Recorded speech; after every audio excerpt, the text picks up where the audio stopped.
Hello everyone, welcome to Roma Theory. Live watch-alongs are officially back. It's been a while. Since the last live watch-along I did. I believe the last live watch-along was the Real Sociedad away. It's the second leg, which ended 0-0. It's been a while, but we're back. Torino away today. They just ruled out a goal. Oh, Bologna scored another one, but it got ruled out. I missed it. It got ruled out, but Atalanta's losing. But yeah, look, Inter lost points, Milan lost points. We really can't lose points today. It's one of those games which we talked about yesterday in the match preview. It's not the best of games when you have to try and get points because they play similar to us and they will make us play bad football. We will make them play badly. And I don't expect a massive game.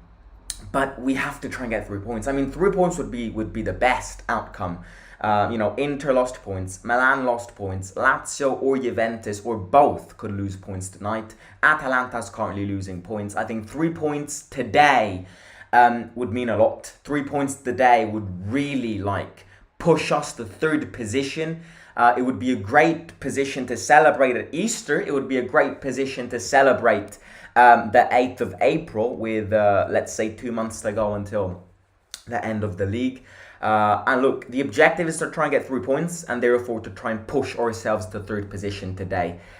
But I'll be honest with you, I have a little negative feeling on this game today. I don't know what it is. I think it's definitely due to the fact that we've got Feyenoord on Thursday. And I think there's just a lot of different factors today which are not giving me a good feeling. One of them is the fact that we've got Europa League on Thursday. And when we've got Europa League on Thursday, the team always focuses on that game and leaves the league game apart in a way.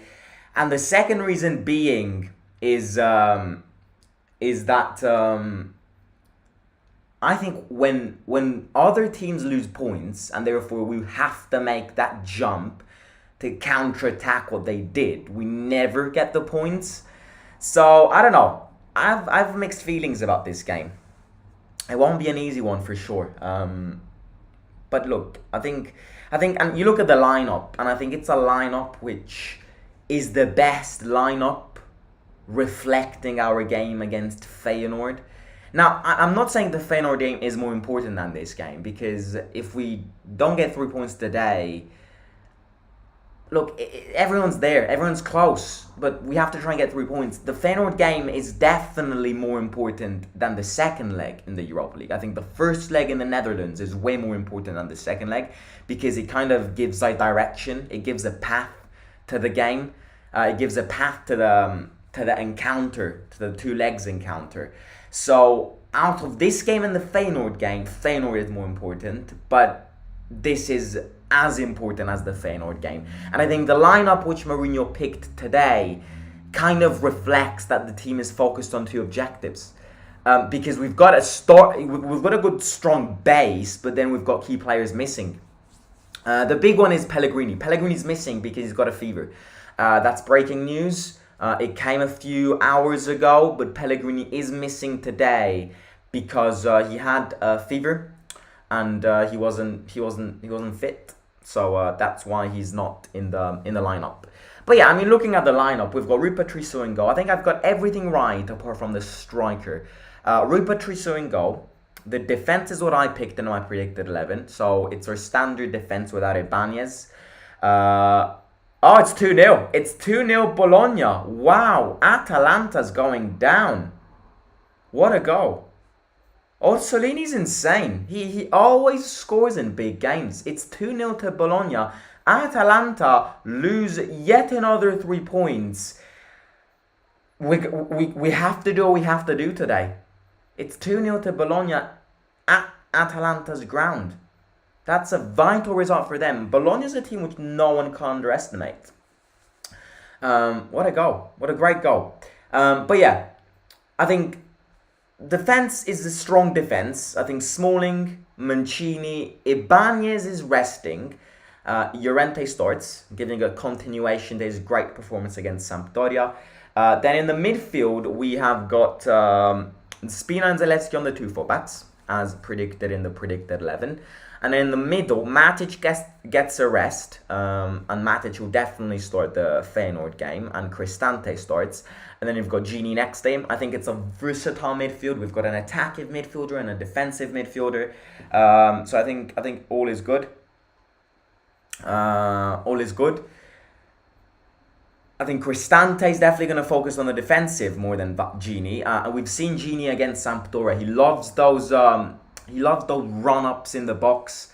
He loves those interceptions which lead to counter-attacks. I think that's what Gini brings. I think he brings a good offensive spirit to a team which this season has not scored many goals.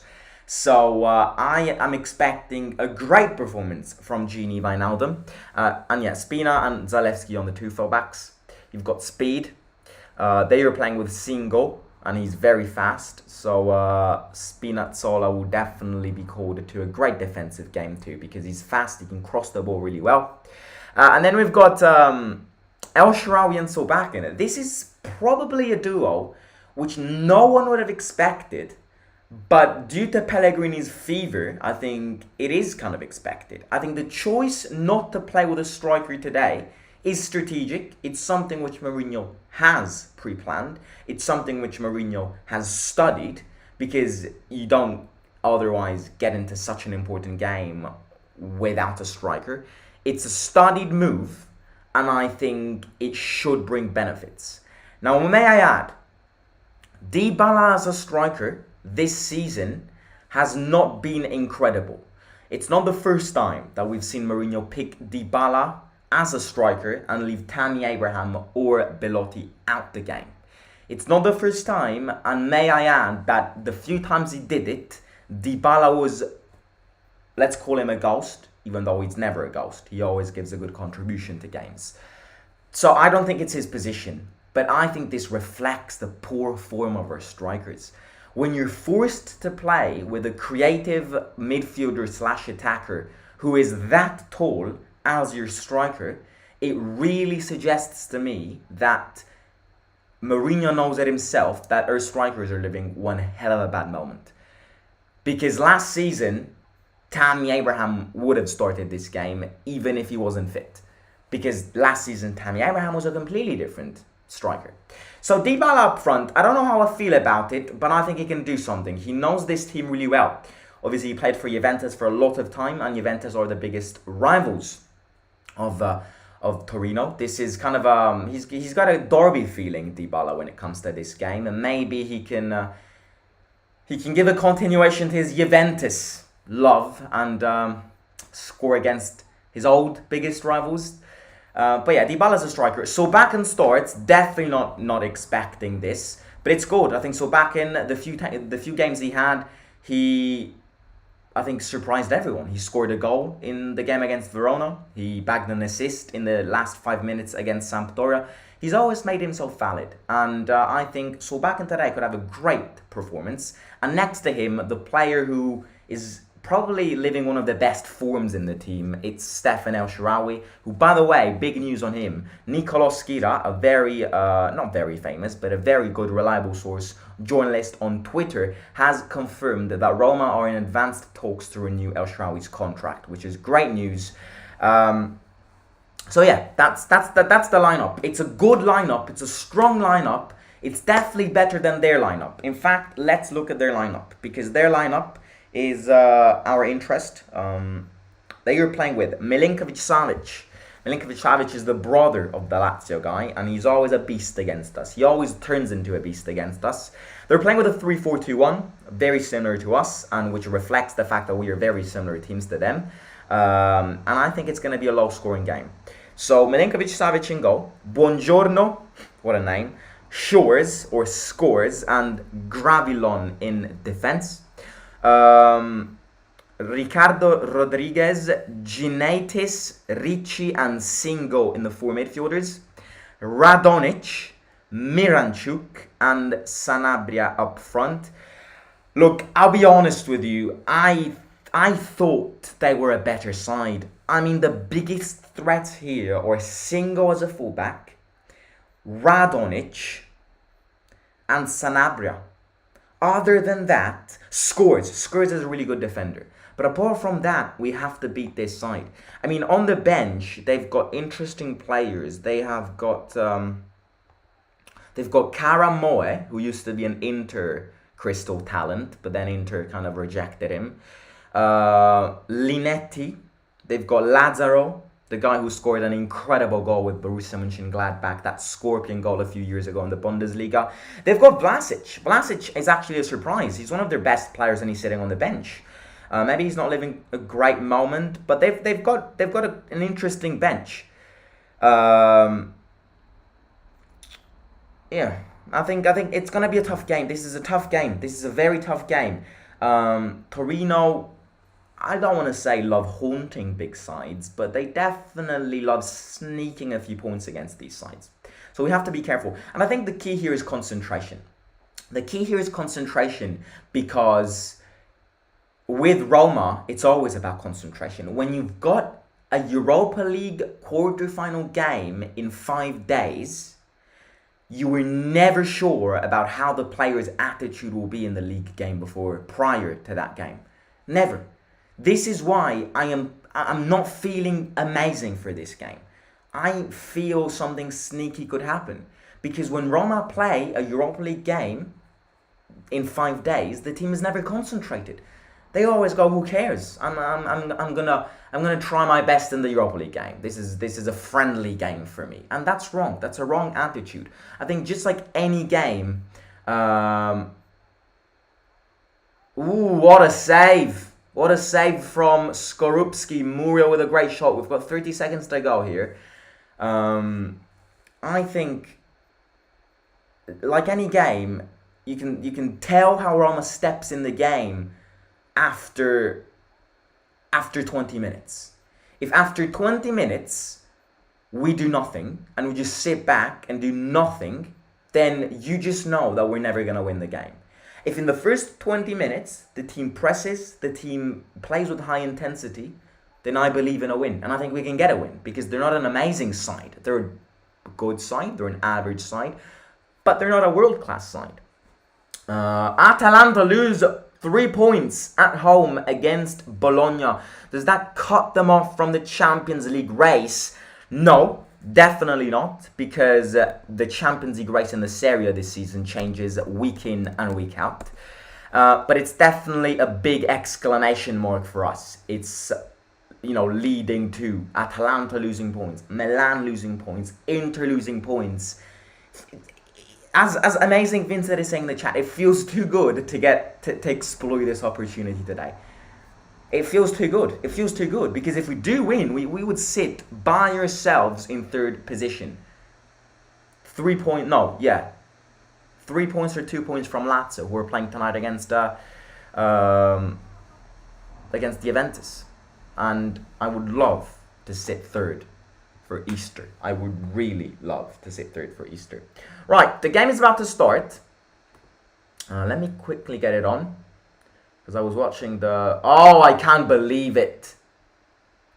I cannot believe it. Sampdoria lost. What the hell is going on in that club? Sampdoria lost. They were leading 2-1. They lost in the relegation scrap against Cremonese. What the hell? Sampdoria going down. I'm sorry, but if you don't beat look, I'm the last one who has to say this because we've lost 2 games against Cremonese this season. But as a matter of fact, if you don't win the relegation scrap against the bottom rock in the league, then you're forced. Then it's written in the stars that you're going down. Sampdoria are going down. And I think Cremonese are too. But how do you lose that? I mean, you're Stankovic. Surely you resign after that performance. How do you lose? You were leading 2-1 15 minutes ago. Belotti hugging all of his old teammates. Yeah, Belotti's sitting on the bench. I'm not sure. I don't know about this decision of not playing with a striker. Mourinho giving high fives to little kids. And yeah. How did Sampdoria lose that? I mean, not that I care. I mean, yeah, I do care. I actually did want Sampdoria to stay up, but I guess it's not happening. because the last time Sampdoria won a game feels like really like prehistoric years. Right, the teams are getting in the pitch. Gini, Ola, Spina. Yeah, I expect a good game today. Right, ladies and gentlemen, a lot of you in the stream. If you haven't already, I invite you to smash that like button and subscribe to the channel. If you're new here, please do it. If everyone in the stream can take 2 seconds to smash that like button down below, it would support me a lot. It's free of cost, and if you do it, Ola, so back and the goat will score. Yeah, trust me, smash the like button and you'll score. And yeah, subscribe if you're new. It's a road to 7k, so every subscriber counts, every like button counts. And also, I forgot to ask, final score predictions in the chat, and players you think will score in the live chat too. Let's read a few predictions before the game starts. So quickly, let me know in the live chat all of your thoughts. Come on, the boys. Live watch-alongs are back. Smash that like button for the live watch-alongs. We've got 2 live watch-alongs coming up. This one and Feyenoord on Thursday. Feyenoord on Thursday, wow. Why is Jose missing so many press conferences? As a sign of protest, mate. After all of those red cards he received, especially the one against Cremonese, he still hasn't digested that. And as a sign of protest, he's boycotting every press conference. I mean, I think Europa League press conferences are mandatory. I think you have to do them. Sorry, not mandatory. I mean, like, you gotta do them. But Serie press conferences, it's not like the Premier League. You can snub them if you want. I mean, it's not great to snub them, but yeah, I think we'll definitely hear him this week for the Feyenoord game. But no need to focus on that game because we gotta win today. Mancini should be well rested and energized for this.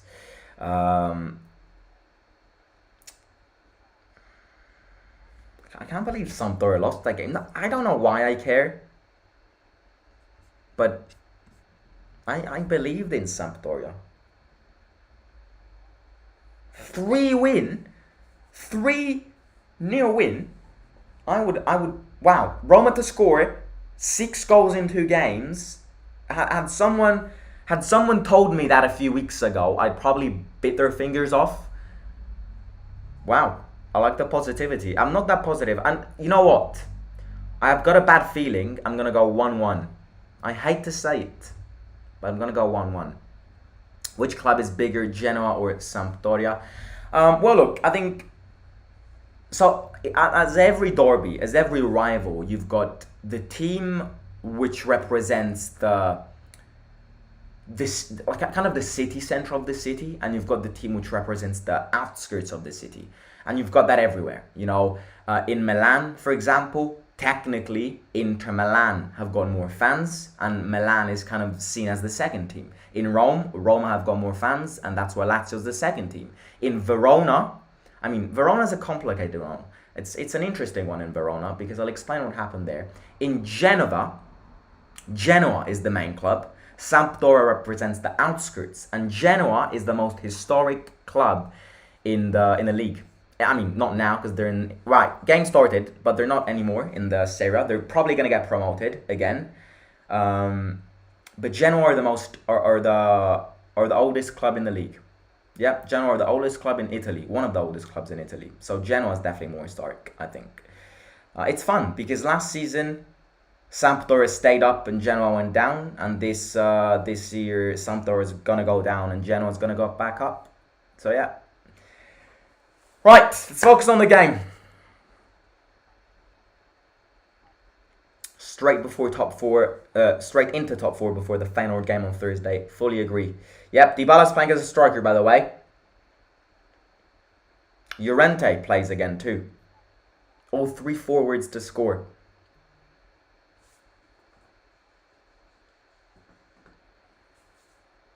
El Shaarawy passes it to Gini. Gini, Cristante changes side. No, he doesn't. No, he does. Zalewski.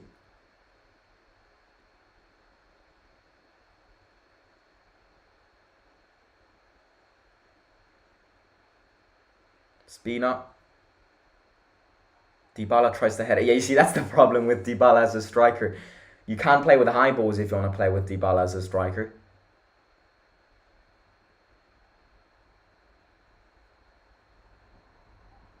Gini gets cut there. Gini gets it back. So back in, great touch onto El Shaarawy. Oh, misses the bad touch. And Torino get it back. An upset today would still be a good thing going into the game. Look, I always say this. Obviously, I want to win today. But I'll be very honest with you. A draw today, a loss would be disastrous. Because it means we never exploit opportunities. Losing today would be bad. But I'll be very honest with you. I think a draw would not be dreadful. I want the win, and I think the win would massively boost us. But I'm not saying I would sign for a draw, but I don't think a draw would be dreadful today, because this is a tough side to play. And seeing the fact that a lot of teams lost points, losing points today too doesn't kind of make you collapse back down. But it's also, on the other hand, a reason to win, because you jump in front of everyone. Yeah.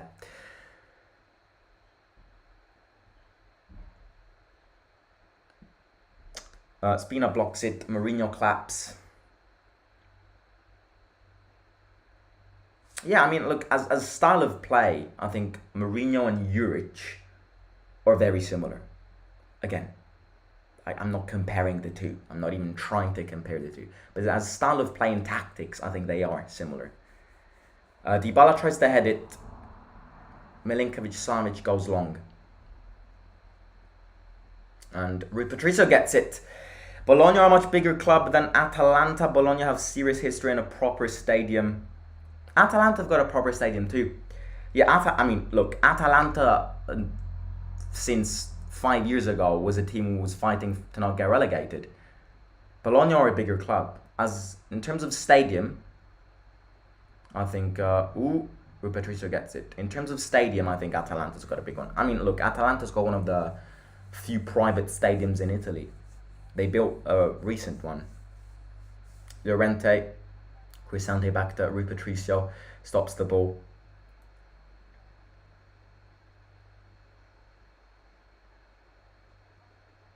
Dybala. Zalewski. So back and tries to move and gets the ball. Ola the Salmon. Oh, it's that Norwegian pride and spirit which he puts into the game. When he dribbles the ball, he just sees all of those fjords back all over again. When he dribbles the ball, he's like he's back in the fjords. Zalewski. Cross in. Ooh, that was a good cross, but the goalkeeper gets it.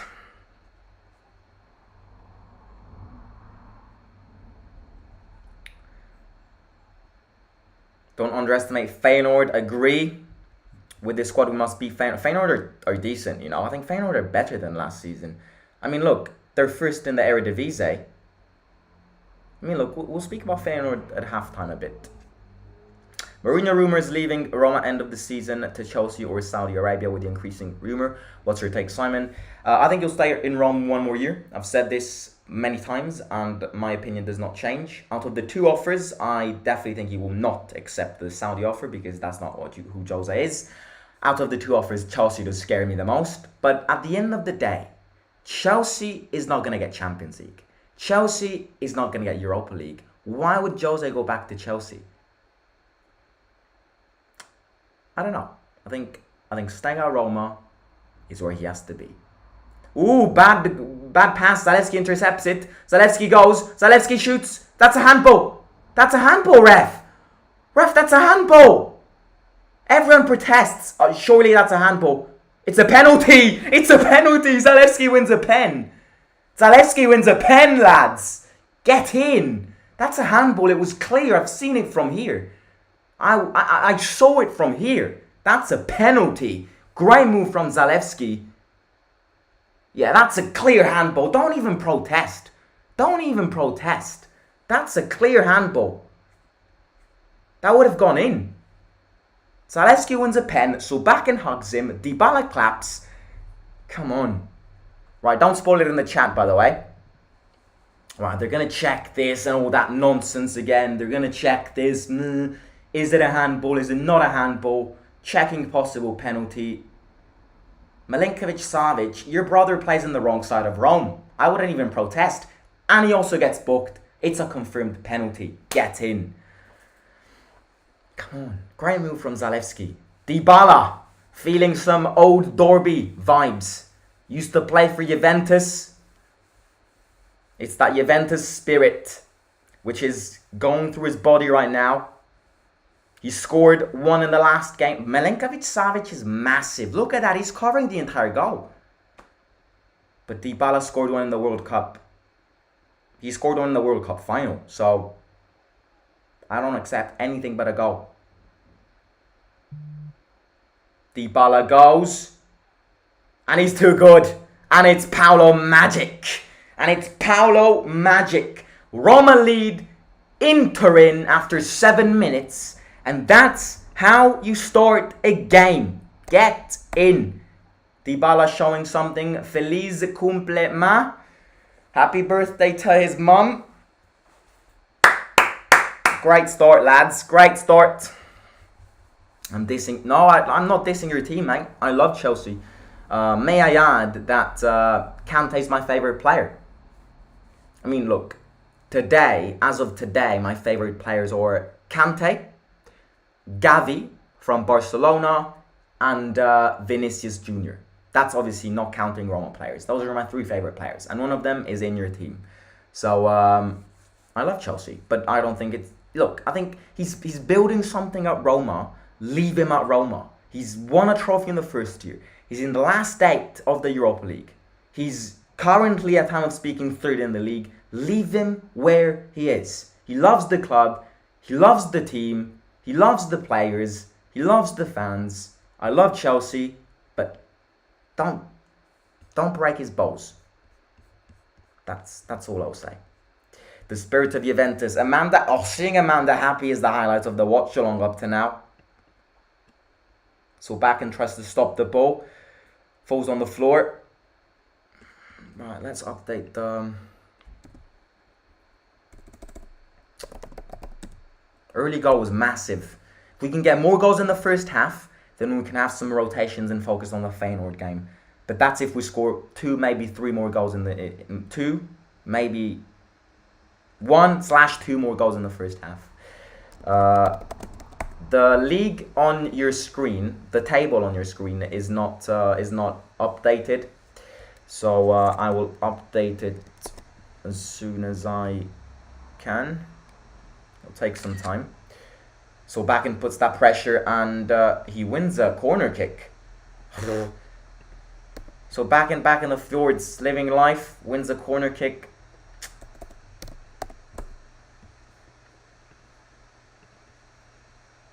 Smash the like button. Do it for Dybala's mum. It's his birthday. I mean, I should say her birthday.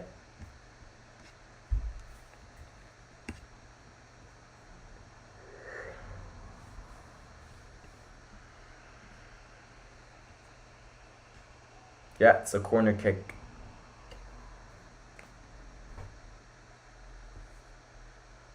Dybala in, and Milinkovic-Savic gets it. The counter-attack for Torino here. Radonic goes. Radonic. Oh, so Bakken. He's valid in defense too.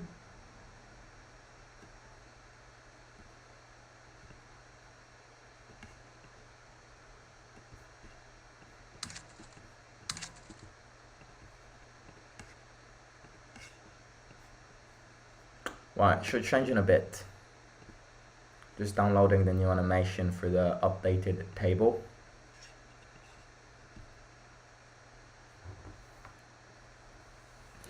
I think Torino away. Oh, yellow card for El Shaarawy. I think I missed something. Yeah, I missed a foul. El Shaarawy got booked.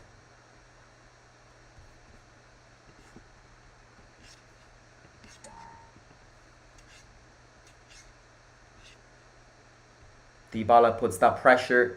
I mean, look, up to now, Dybala as a striker is working well.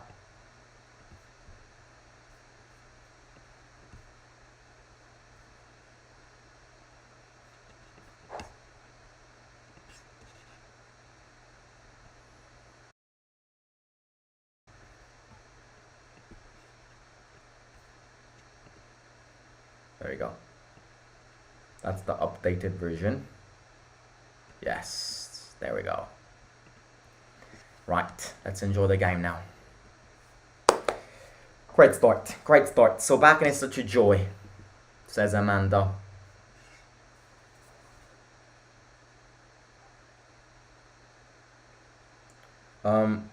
Radonic goes, cross in. No one gets it. Singo tries to dive.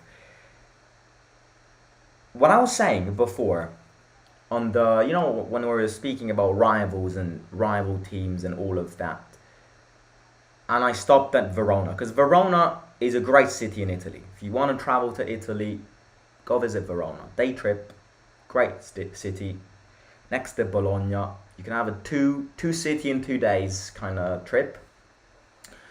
Verona had 2 teams. Now, at time of speaking, it only has 1. A few years ago, you might remember this, Verona had Hellas Verona and Chievo Verona. And then Dybala wins a foul. And then something happened with Chievo Verona, and they kind of they collapsed in the Serie B, they collapsed in the Serie C, and now that team does not exist anymore. I think because they don't have enough money. And the captain of that team, Pellissier, decided on his own to kind of share some money to rebuild a new team in Verona. Not called Chievo Verona, a completely different team. And now I believe it's in the Serie D, and it's slowly climbing its way. It was a great move. So back in, wide pass to El Sharawi. Pellissier. Mancini. Zalewski doesn't stop the ball, but Torino kick it long. Mari Kutsavili says this is a must-win game because too many matches with short period of time against good teams are real close. This team will lose some points there for sure. So back in, it's another corner kick. No, it's not. Milenkovic-Savic gets it.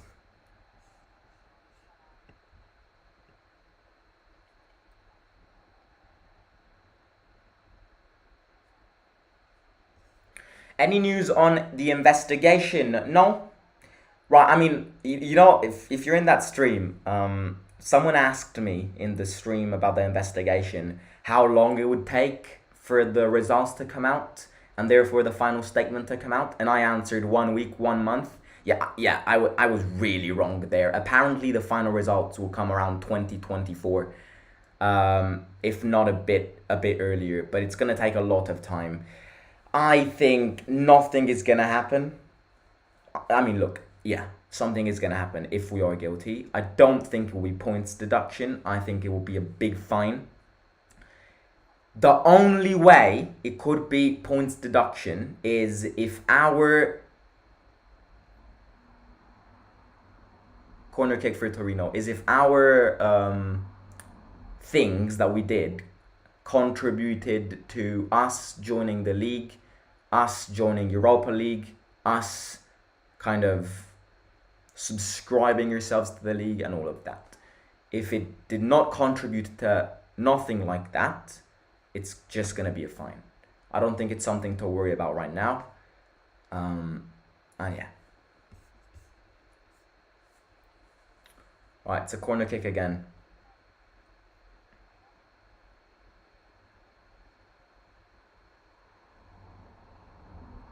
And the other thing, corner in, Smalling heads it away. Smalling's bit. Oh my god, I saw that going in. What a great shot from that Torino player. And there was a deflection, and therefore it's another corner kick. The thing to acknowledge in this is that yes, Juventus, Roma, Lazio, and Salernitana got investigated upon right now. Realistically speaking, every team committed something. So I think what's the most likelihood thing is that everyone will get penalized, because that's just the way it is. We're reading about Juventus, Roma, and Lazio right now, but Inter did something, Atalanta did something, Sampdoria did something, 100%. So I mean, look, probably every team will probably start next season's Serie with a 15 points deduction, which will not change anything. No, joking, but yeah, I think everyone did something. Everyone did something, 100%. And I think we are going to see more names being linked with this situation. You know, in these next few weeks, you're probably going to read about the two Milan sides having committed something in this. It's something which everyone did. And I'm not saying we didn't do anything. We probably did something. But we're not the only ones with the Juventus who did something. Everyone did something. And we're speaking about Serie teams, Serie B teams. Everyone did something. And I think if one gets penalized and the other gets penalized, fine, but then you got to penalize everyone. Dybala tries to win that physical battle. Gini stops it. Oh, what a good pass into Cristante. Quick, satisfying pass that was from Gini. Mancini. Back to Smalling. And back to Mancini.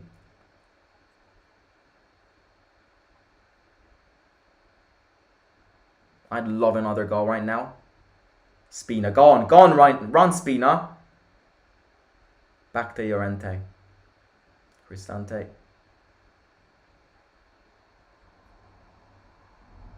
It's a foul on El Shaarawy. Yeah. So that's how I see it. But let me know. What do you think will happen?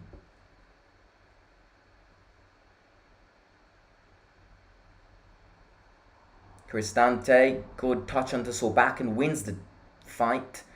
Zalewski back to Mancini.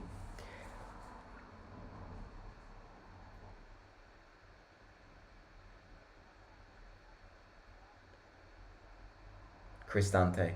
Gini turns around. Dybala. Yo, look at Dybala. You see, look at this Dybala movement right now. And this Dybala movement right now clearly shows you that this season, yes, you can blame Tammy. Yes, you can blame Belotti. But at the same time, you're like, okay, it's the way we play, which affects our strikers. Look at all of these Dybala movements. Dybala is playing as a striker today. He's literally playing in the midfield section. He's playing next to Gini. So I think our strikers are not living at the best of moments, but it's the way we play which doesn't help them.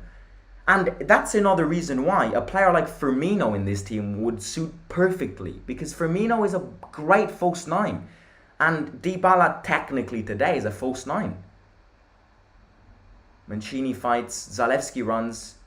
I'm liking Zalewski, you know. I think it's because he won the penalty. Oh, Torino playing very bad here. El Shaarawy tries to curl it to Dybala, but Ricardo Rodriguez intercepts it. Would you like Firmino at Roma? Question to everyone here. Thoughts on a potential Firmino move to Roma? I think he'd benefit really, really well in Mourinho's system. Let me know. Yes or no? Do you agree? Do you disagree? If you've got any questions in the chat, let me know.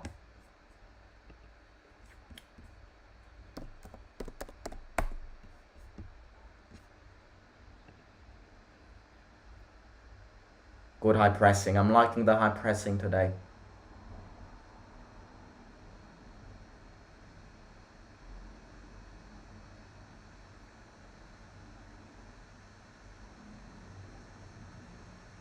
Dybala, great pass onto El Shaarawy.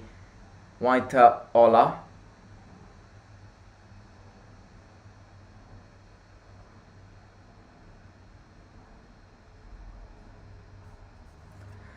Si, senor. His name is Bobby Firmino.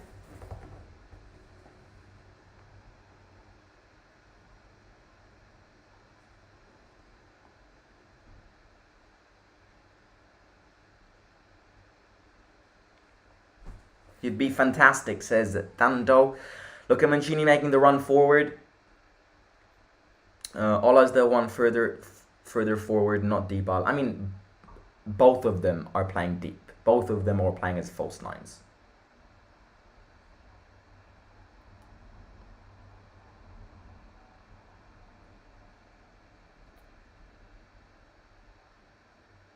"20 minutes, 1-0 to Roma after 7 minutes. Zalewski with a great shot. I think it would have gone in. Got deflected with a hand penalty and Dybala wins it and scores. And dedicates the goal to his mum. Feliz cumple, mama. Spina. El Shaarawy. Tries an interesting ball to Solbakken. Doesn't. Smalling heads it.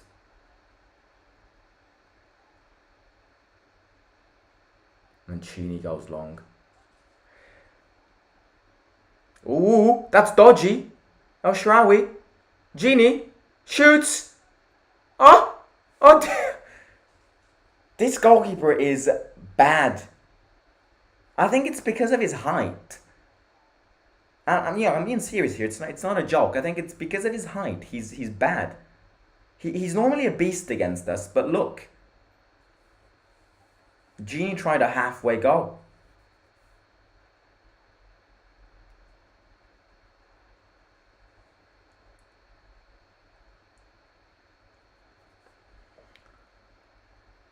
At the end of the day, he's a Lazio player's brother. What do you expect? He can't be amazing, can he?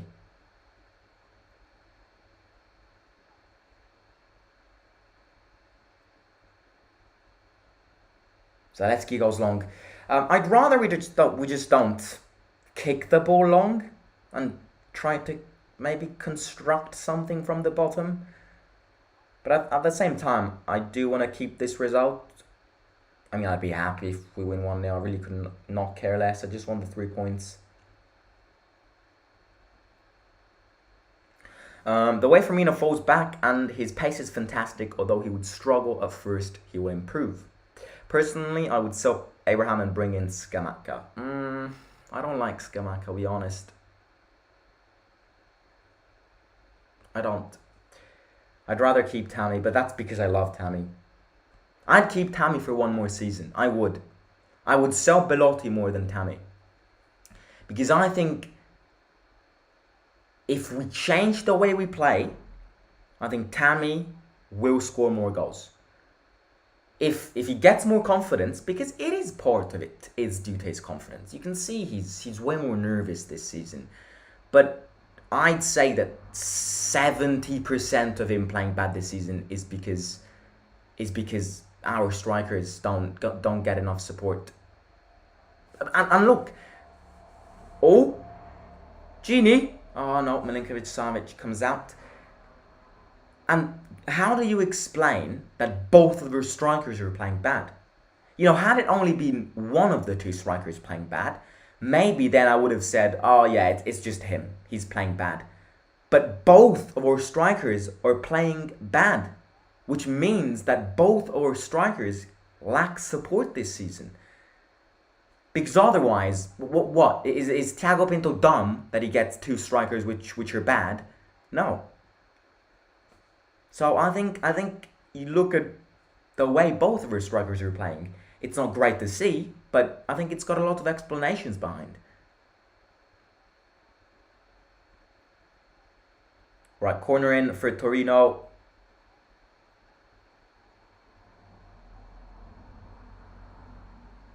Llorente having some beef with Sanabria there. Look at this guy. I mean, look, he used to be a Roma player.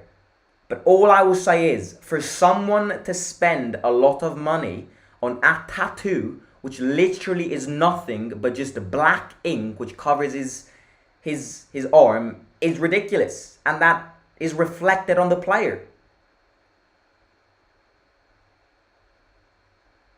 Smalling is in Sanabra's head, making him frustrated. Dybala was Allegri's defender at Juventus. He's used to Allegri's attacker, you mean? Allegri's defender. Gini needs to be more aggressive, like Matic, says Brandon. Belotti leaves or stays? Leaves. I'd rather get someone like Nzola as a second striker, or Beto, someone like that.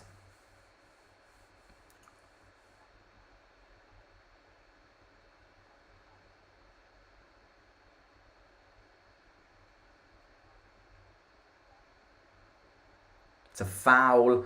Zalewski has to be careful there. Please don't book him, ref. Please don't book him, ref. Give him time. Give him another chance.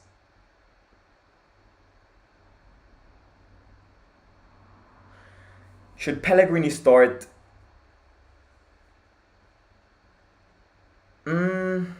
I like Pellegrini.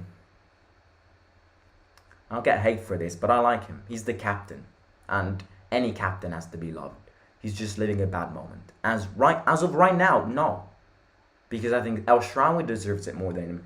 But give him time, and next season he'll be back at Pellegrini's lockdown levels. Pellegrini during lockdown was sensational.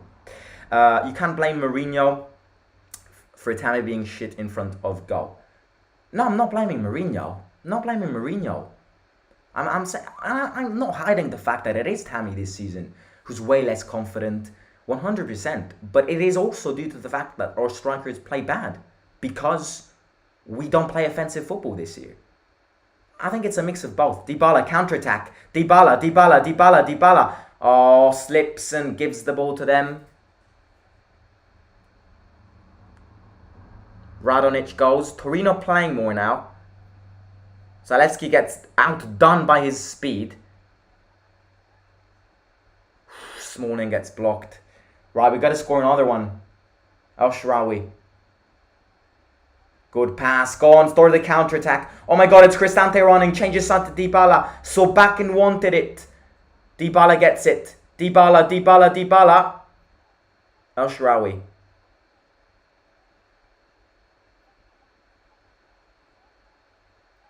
Ooh! Cristante. Brian Casemiro. Was it deflected? No, I don't think it was. At least he shot. Whether he should start or not, he will start if he's healthy. Jose has shown that he will not bench his captain. Shomurodov will be back in July. Oh god. Oh yeah, it is a corner kick. It was deflected indeed.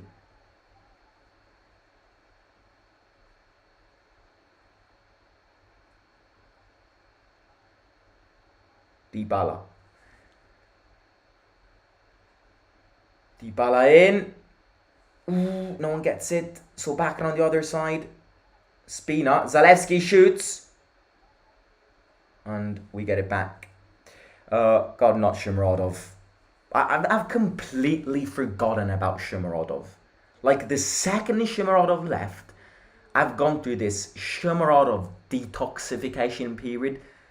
And I'm like, oh my god, where does he play now? I've just cancelled him from my life. El Dorado. I don't want him anymore. He can, in raw terms, in crude terms, he can fuck off. Singo. Llorente. Look at that pressure from Llorente. Sanabria doesn't stop it. Rui Patricio gets it. Right, ladies and gentlemen, quite a lot of you in the stream. Please, everyone right now, take 2 seconds to smash the like button. It would support me a lot. If everyone right now can smash it, it would be great. So please do it. It's free, and I've said it at the start. If you click that like button, Solbakken will score. But if you don't, then Solbakken won't score. In life, worth trying. And subscribe if you're new too. Cristante loves those low shots from 20 yards. We will end second place. Second place at the end of the season. Sign my name on it. I hate to say it, but I think Lazio not playing in any European tournament is a massive advantage to them. Massive advantage. Oh! El Shaarawy tried to backheel it. Spina. Chips it in. El Shaarawy keeps it backed up. No. To no one. We get it back. Oh no. Llorente again. El Shaarawy. Ooh, tried a complicated shot there. It's offside. So yeah, what was I saying? Second. Oh yeah, Lazio. I think Lazio not playing in European tournaments is a big advantage to them. I hate to say it, but I think Lazio will get Champions League. Maybe even get second.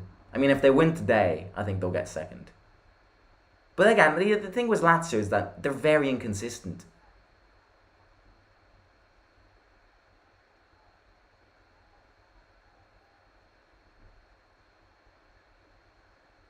Milinkovic-Savic goes long. 15 minutes till half-time.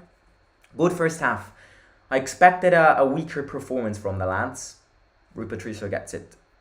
I'd give Elder another chance since both Belotti and Abraham are playing like shite.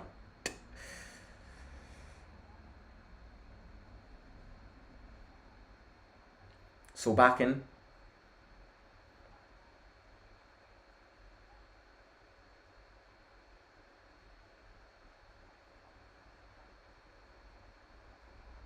Right, let's play a game, yo.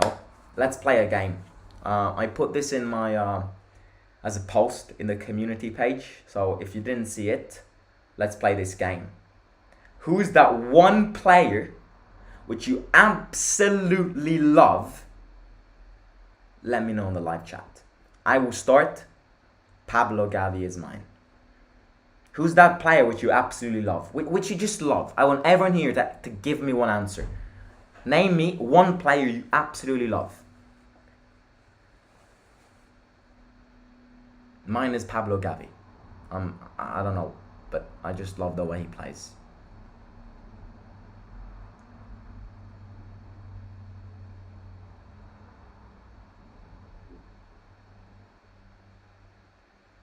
No deflection on that shot from Gravilon, and I think it will be a long throw. Who should we sign next season? That's a tough question. I'd probably go Vicario in goal. Ziyech. I was thinking about this yesterday. I was saying this to Logical.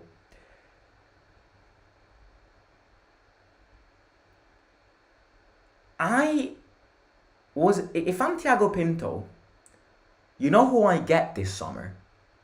I construct a great Moroccan trio.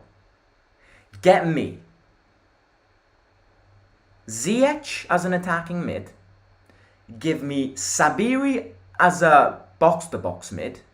And give me Amrabat as a defensive mid. If Thiago Pinto is a genius, he will do that. Just imagine how good the chemistry of the team would be. But players who I'd sign a goalkeeper, Vicario. I'd buy Grimaldo. I'd buy someone big for the brand too. Someone like Gundogan, someone like Vlahovic. I know you need a lot of financial effort to sign these players, but I think we will sign one big player. And I think we have to give a continuation to our marketing process too, because that's another objective of the ownership. So yeah, what the fuck was that? Did that come here? Right, we've got a list of players: Mbappe, Leo Messi, Enzo Fernandez from Chelsea, Foden, Corles Perez. I'm pretty sure it's irony, but if it's not, I respect the choice. Maradona, rest in peace. Cristante's on the floor in the meantime. Tammy looks sad. Pellegrini had a fever, but he's on the bench.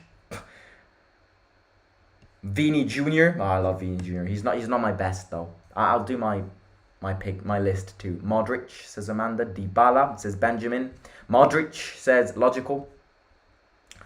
Mine is Gavi. I'm in love with that player. I am utterly in love with Pablo Gavi from Barcelona. I just love his charisma.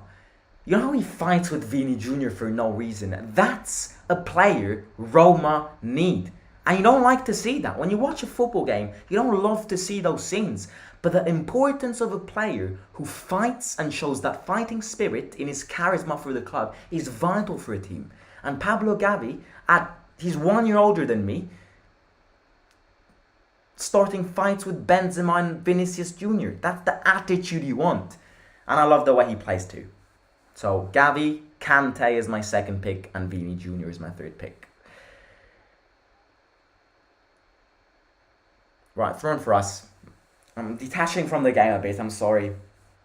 But, you know, I love these live watch-alongs for another reason. Obviously to cheer the boys, to have some banter and laughter, but it's to speak about football. That's at the end of the day the community we've built. That's kind of who we are, right? We might not be the best of clubs, we might not be the biggest of clubs, but we have fun as a group. We chat about football, and everyone is invited, even if you're a Lazio fan. I mean, if you want to subscribe, if you're a Lazio fan, you're invited here. Smash the like button, subscribe to the channel, and yeah. And right, let's move on to the other half of the game. Who's one player you absolutely hate? I will start, and I'm gonna go Sergio Ramos or Romagnoli from Lazio. These are my ones, but let me know in the live chat who that one player you absolutely hate is.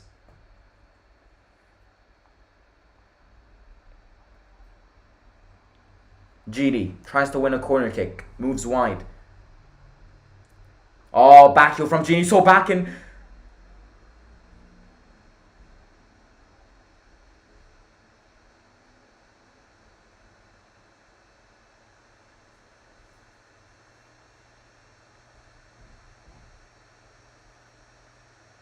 Eight minutes to go. No, 7 minutes to go.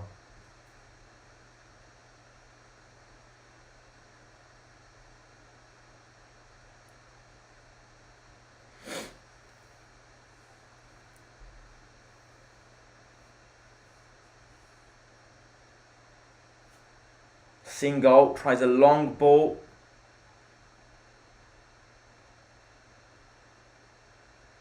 Llorente's on him. I would love a clean sheet today, lads. I would. Oh, Singo just did Llorente dirty there. Crosses it in, and Cristante. Pedro, you're geniuses. Pedro is that guy. I was trying to find the player I hated, and apart from Sergio Ramos, I was like, Pedro, that's the guy. The rat. Oh no, Ibro Behirovic said he hates Gavi. No, don't say that. Don't say that. Gavi in my heart. I mean, look, I comb my hair like Gavi. I am not joking here. I showed my barber a picture of Gavi's hair. Maybe it's not that similar, but that's who I tried to recreate. I mean, look, I have it here. This is the exact picture I showed my barbers.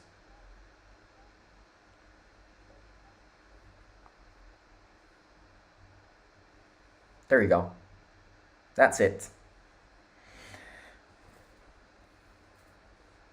Gavi, Vlahovic, whole Lazio team except Lazzari. Lazzari's a dick. The only player which I like in the Lazio team is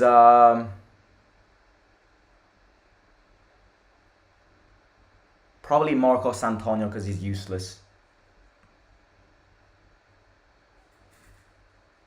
5 minutes to go.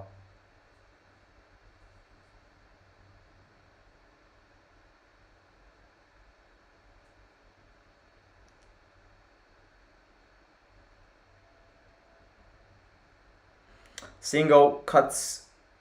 5 minutes to go, yeah. Just said that. Don't know why I repeated it.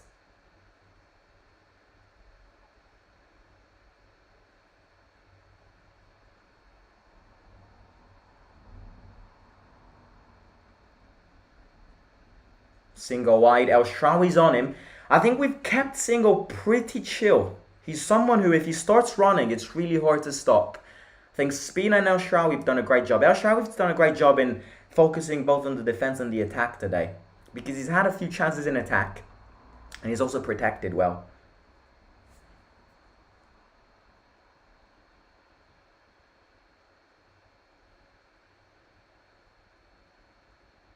It's a foul on Zalewski.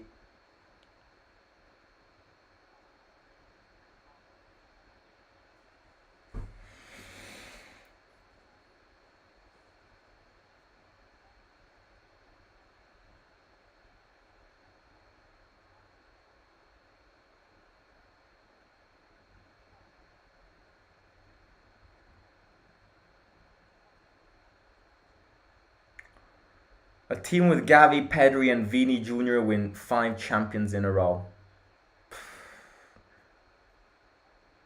Imagine a team with Gavi, Pedri, and Vini. I mean, speaking about kind of bastard attitudes, Vini Jr.'s got another very bad attitude. I mean, it's not a bad attitude. I love Vini's attitude. The way he just dances in front of Atletico Madrid fans after they sing racist chants to him, I find absolutely... He's a god. He's the god. He's the god just because of that. I love Vini's attitude. I think when it comes to attitude, Vini's got a better attitude than Gavi. But it's because it's that attitude which... you know you're too good, and therefore you mock everyone. But you don't mock everyone and you start fights. You mock everyone by dancing and do all of those shits. You see what I mean? I think I love Vini. I love Vini, and I think Vini is going to win various Ballon d'Ors in the future. But I just think there is not one player in that Real Madrid team which is not good.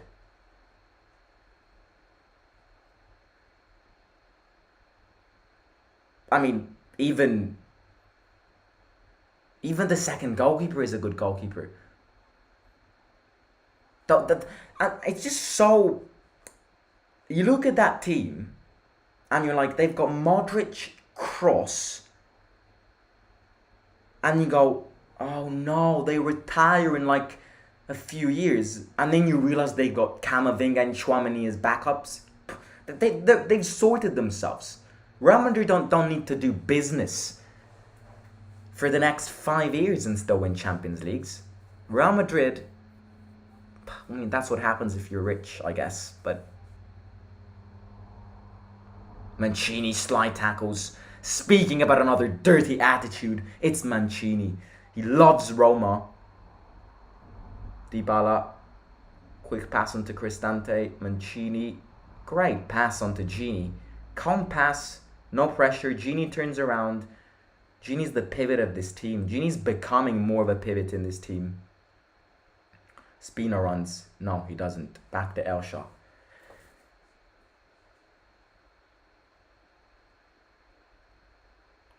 Smalling.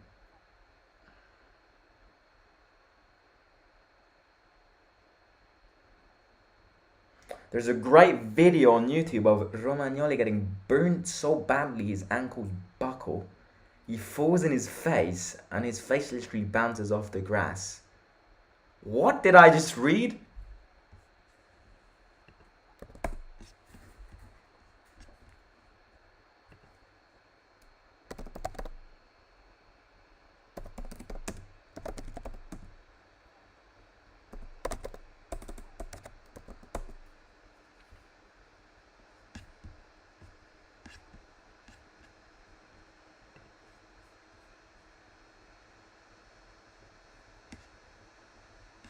Would like to see some youngsters today if we score another one. Mason Mount.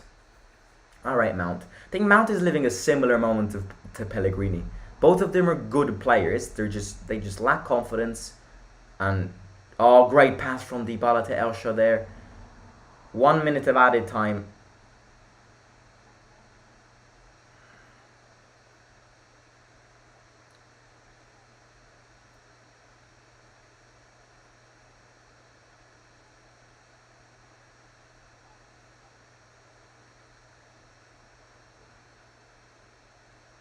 Mourinho ready to go in the changing rooms.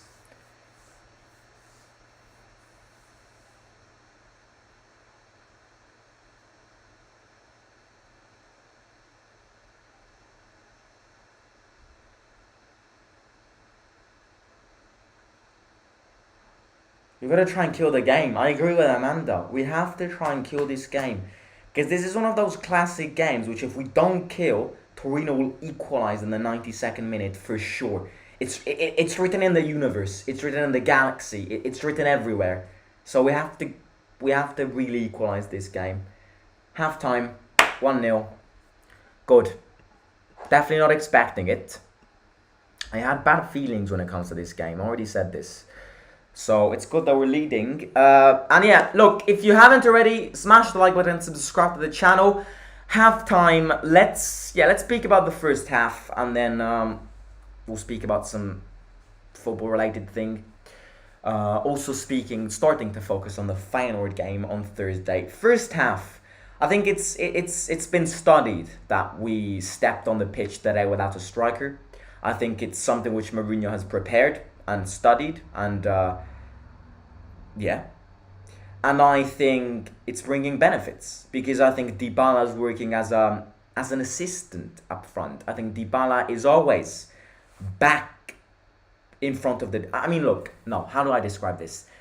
Dybala as a false nine is one of those players who has always got his back towards the defenders, meaning that he's always available to distribute the ball. Dybala as a striker is not a purpose to score goals. The purpose of Dybala as a striker is to provide more assist, so that maybe players like Sobakan or players like El Shaarawy can bag the goals. And I think that's been studied. Look at the penalty. Look at the penalty we won. The penalty we won started because our striker Dybala left space for Zalewski to run in and then shoot the ball. And we're lucky because the guy hit it with a hand. But all of the movements which a false nine brings to a team are studied, and I think in games like this, where two very similar sides are facing each other, meaning you got to try and find a spark in the game. You got to try and find something which changes in the game. Because if you have one team which plays similar football to you, and the two teams face each other, irritation grows, because not everyone tries to do their best, but then we're like, no one is able to show what they're there to do for. And I think you got to bring some creativity in the lineup. And I think the choice of Dybala as a false nine, I fully get, and I fully admire, and I fully respect. And he also scored a goal. Second consecutive goal for Dybala after the international break. 2 penalties, 2 goals. And then you've got a lot of players who are playing well today. Our defense is playing well. Gini is, I've said this in a live watch along, Gini is becoming more and more important to this team. Gini's becoming really, every day which goes by, Gini's becoming more of a pivot in this team. At the end of the day by day, week by week, Gini is slowly becoming that Henrik Mkhitaryan which we left from last season. Gini needed time. Gini needed time because he broke a bone. And first things first, if anyone would have told me the day after Gini broke his tibia that Gini would be back playing football 6 months after that, I really would not have believed you. And Gini, it means that his recovery has proceeded perfectly, and that he is becoming more and more important to this team. And if he keeps on these performances, which you look at this first half and you're like, what did Gini do that you're so enthusiastically speaking about? Gini is one of those players which you don't necessarily see how important they are, if you see what I mean. But they provide such a layer in the lineup, such a support in the lineup, which then gets you the points and grinds you the results. And that's, I think, what Gini does perfectly in this team. El Shaarawy playing well. I think he's defending and attacking really well. Spina's protecting that side from Singo well. I'm liking Zalewski. He's cutting in. He's trying some shots. He won the penalty. Llorente's playing well. I mean, look, if the defense doesn't concede today, we can all say that Llorente kept 2 consecutive clean sheets. So I think it's a good performance. Substitutions, I think I would have loved another goal in this first half, because had we scored another goal in this first half, I would have done some rotations, kind of already focusing on the Feyenoord game on Thursday. We can't right now. We got to try and score another one. So I think we got to keep the lineup like this. And if we score another ones, we can allow some substitutions and rotations. Otherwise, we keep it like this. But substitutions which I would kind of opt to make are definitely Matic, if the game doesn't see more goals. If we don't score more goals, Matic brings that defensive layer which we have to protect. Um, I think maybe put a striker in. Maybe Tammy, maybe Belotti. Both of them need to try and get goals for their morale, for their confidence. Otherwise, who do we have? I mean, Pellegrini's got a fever. I mean, I saw him on the bench, but yeah, I agree with Lazzi. We have to stop playing long balls on Dybala because he's as tall as me. So he's definitely not a striker which loves aerial duels, and that's why he's great with his feet. And I think we could bring more tiki-takas into the game, playing as with Dybala as a striker. I'm going to quickly go and get something to drink. In the meantime, let's try and hit 50 likes. Everyone in the stream, smash that like button. I'll be back in like 2 seconds. I'm just going to get something fresh to drink because we're coming towards summer.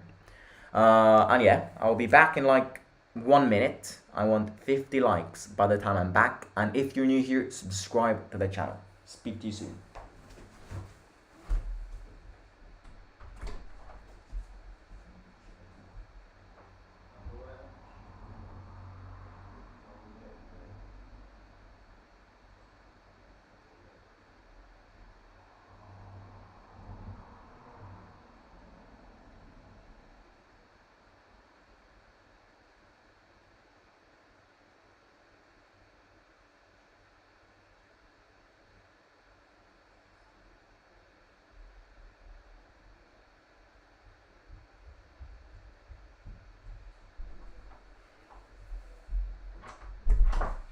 Right, I'm back.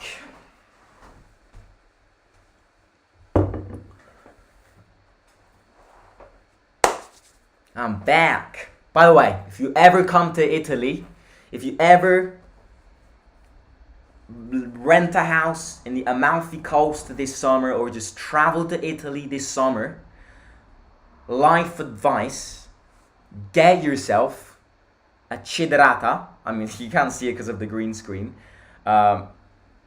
Get yourself one of these drinks. It's kind of lemonade. It's similar to lemonade, but it's a sweet lemonade. Just drink it while watching the Amalfi Coast during sunset. Your life is complete. Follow my advice. It's great.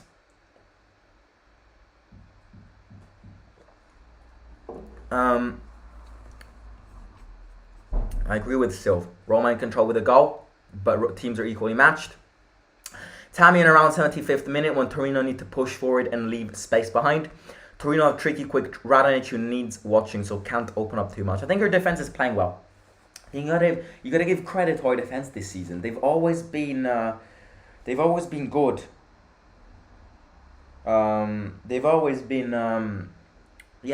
followed a consistent path.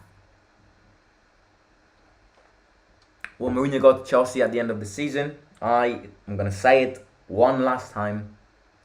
My opinion doesn't change. I think Mourinho will stay for one more season. At the end of the day, I've said this already, but I'll say it again because there are probably more Chelsea fans in this stream. If you missed the start, there's one thing I said. I'm not dissing Chelsea here, but Chelsea are not going to get Champions League this season, and Chelsea are not going to get Europa League this season. Why not stay at Roma for one more season?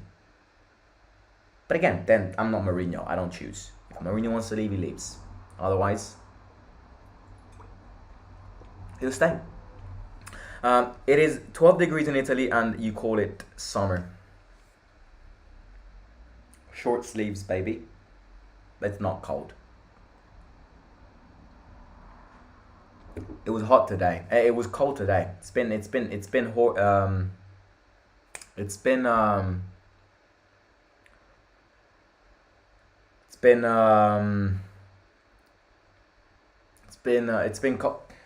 Oh my god, I can't speak. It's been hot for at least 1 month in Italy now.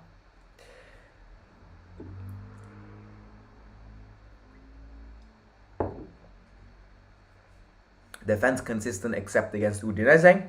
Yeah.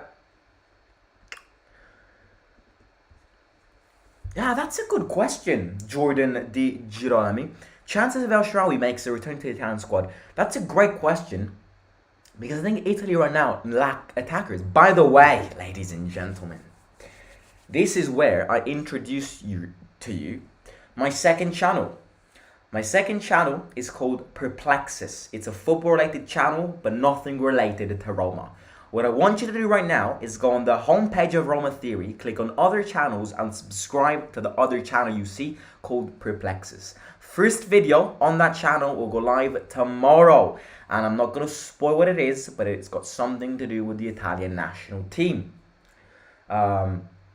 It's one of those channels which requires times, therefore you will see one video every 1/2 weeks. Yeah, do that if you want. But speaking about the Italian national team, we lack attackers. You know, we're in such a desperate position when it comes to attackers that I am really reconsidering calling Balotelli up front. I truly am. Because Immobile's done. Immobile's not gonna it's not gonna, you know, it's not happening. Immobile is done with Italy. He's retired from the Italian national team. You've got young strikers like Scamacca who don't score goals. They're good, they're talented, but they don't score goals. And then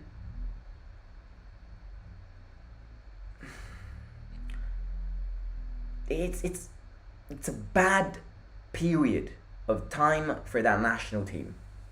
Really, it is. We don't have attackers and we don't have defenders.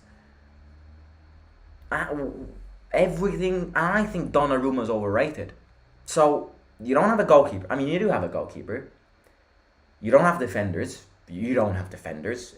Anyone who says we can potentially play a World Cup with Acerbi in defence, yeah, that means like exiting after the group stages. You cannot play a potential Euro 2024 with Acerbi in defence. One of the reasons why Italy won the Euros was because of Bonucci and Chiellini's connection and leadership. And I just think we don't have defenders right now. We don't have strikers and wingers right now. We only have a good midfielder base with Barella, Tonali, Verratti. I think we've got one of the best midfielders out there.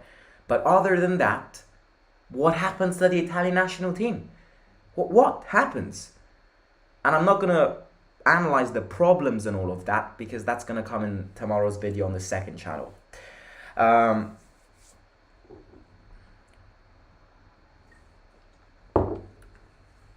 think Roma should sign Balotelli. He's worked with Mourinho and has won Champions League. I wouldn't mind Balotelli. Problem is age. Definitely not as a first striker. But as a second striker, maybe he guarantees you more goals than Belotti. Problem is age and look, can I add something? The last time I've said something about Balotelli, there were people in the comments calling me racist. Because all I said was Balotelli is a new Nainggolan. He doesn't care about training sessions. But Balotelli is one of those classic players who's got talent, but doesn't have a mind, doesn't have a head. And I said this the last time, and people called me racist. People called me racist because I said Balotelli doesn't have a mind. Balotelli doesn't have a mind, doesn't have a head. And it's not me being racist here, it's me spitting facts here.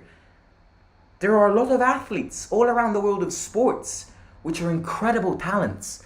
But unfortunately, in whatever sport you play, if you just base yourself on talent and don't work hard, you're going nowhere.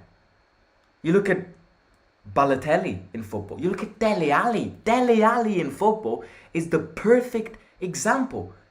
Dele Alli in his prime was probably better than Saka, Foden and Rashford combined.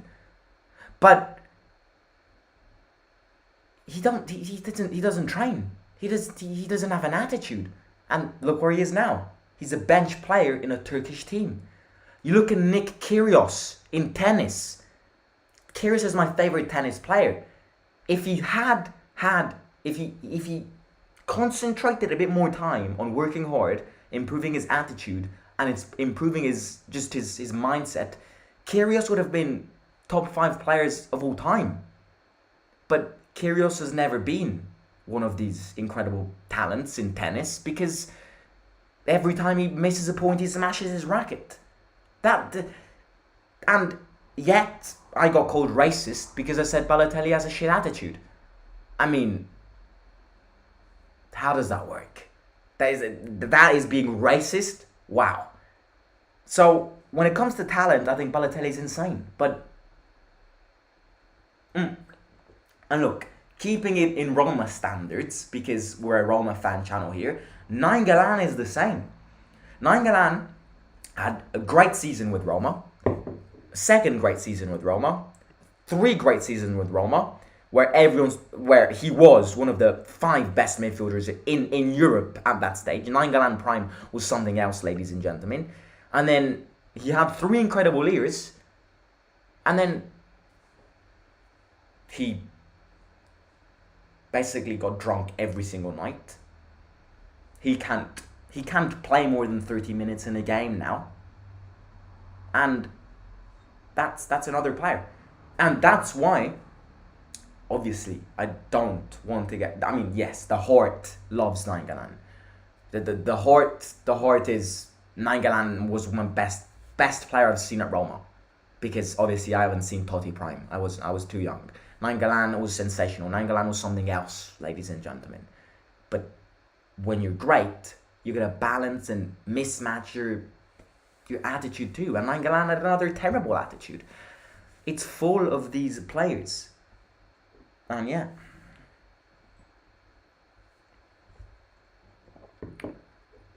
Belotti makes Pogba look like Einstein. Sorry, what? Belotti? Sorry, Balotelli makes... I read Belotti makes Pogba look like Einstein. Right, second half is about to start.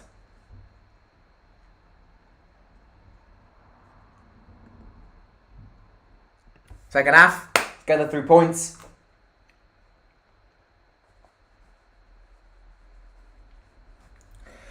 Yeah, Ninja used to smoke too. I mean, I'm pretty sure everyone was aware of Nainggolan's Instagram live during New Year's in 2017, I think it was. No, maybe 2018. Nainggolan basically went live on Instagram at New Year's Day at midnight, where he was completely drunk. I remember I was like 12 years old. I entered in the live stream and I was like, what the hell is going on? This guy was playing paddle with his friends.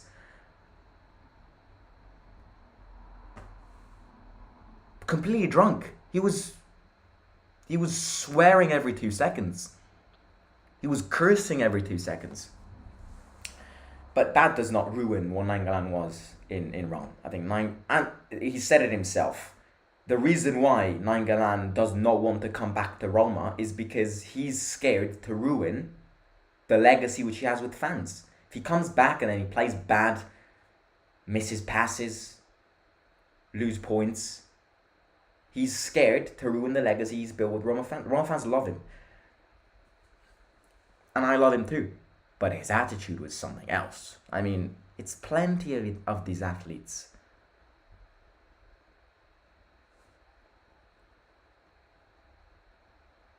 Smalling, great interception from Sanabria. Sanabria is literally... Oh, what does Smalling have in his pockets? Oh, he's got his car keys. Oh, he's got his house keys. Oh, he's got Sanabria too. Perskers, back to Gravilon. I'd love another goal. I've said this 20 times, but this game is not over. I have this vision of Torino equalising in the last second. Balotelli, who basically walks off the pitch, stops supporting the team during the middle of the game. Yeah, right. He is a nonce. Signing off. We lost last time I was on with you. Good luck.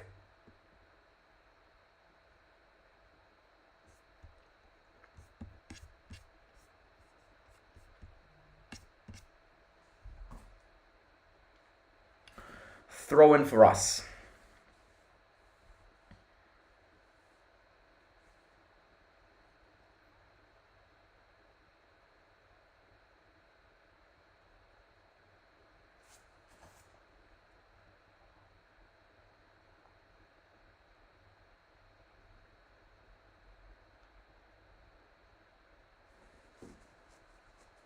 Smalling closes it.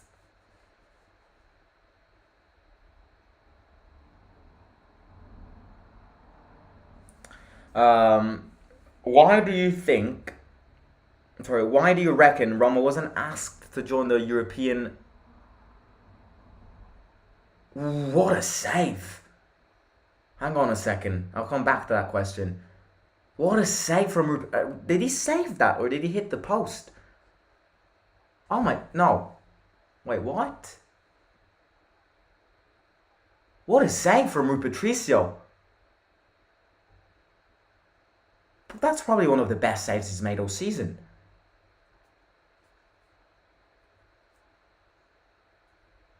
Corner kick to them.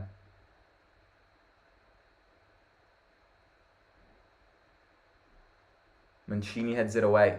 Zalewski heads it. El Shaarawy. It's a counter-attack. Protects the ball. Spina. Go on, Spina. You're fast. Changes side to Dybala. Great. Dybala goes. Oh, Dybala messes it up. They bottle it too. So back and shoots. So Dybala injured. Dybala's on the floor for something.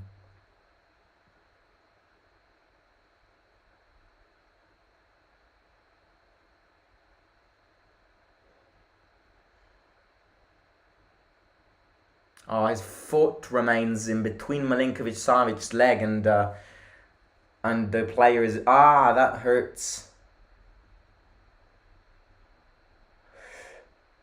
Right, let's go back to the question. Why do you think Roma was not asked to join the European Super League? I think because Dybala looks injured. No, we can't miss Dybala right now. Ooh, checking possible penalty. I'm sorry. I will come back to that. No penalty. No penalty. No penalty. Check over. I think it's because when the European Super League was being nominated, I think Roma was busy with the change of ownership from Pallotta to Fredkins, so they were massively into it. I think we had more important priorities. Right, Dybala's back in his feet. They checked it though. Could have been a penalty, you know. This year we're qualifying in the Champions League, says Jesse Coma. I love the confidence, but we've got a long way to go. 40 minutes to go. How would Roma fans react if Jose moves to Chelsea this summer? Now you see, one thing which I will say, I promise myself this is the last question I will answer on Jose to Chelsea. If Jose, because I think what people get wrong is that Roma is Mourinho. You know, Roma fans adore Mourinho. Mourinho's a god to Roma fans just because he's made us win a trophy. But one thing is people loving Mourinho, and one thing is people thinking Roma is Mourinho. Roma is not Mourinho. It's not like if Mourinho leaves, Roma doesn't exist anymore. It will probably become less relevant for some people who were Jose fans and came here following Mourinho, but we are still going to play football. We're still going to be here commenting on Roma. We're still going to be here trying to win the league, trying to qualify for Champions League and trying to do our best. That's what I think people get wrong. Due to the fact that Roma is not, El Shaarawy changes side perfectly to Spinazzola, due to the fact that Roma is not Real Madrid, and Roma hasn't won as much as Real Madrid, I'm speaking about Mourinho fans here, think that the second Mourinho leaves, Roma gets relegated. If Mourinho leaves. Everyone will be sad because he's a great manager who made us win a trophy, but we move on. It's not like we lock ourselves in a room for 1 month and don't speak to anyone. So, on a basis, I would say, again, one last time, I don't think Jose will leave at the end of the season. I think he's going to end the contract at Roma. If not, which I highly doubt, but if not, extended at the end of next year. Who do you think is a bigger club, Roma or Spurs? Roma.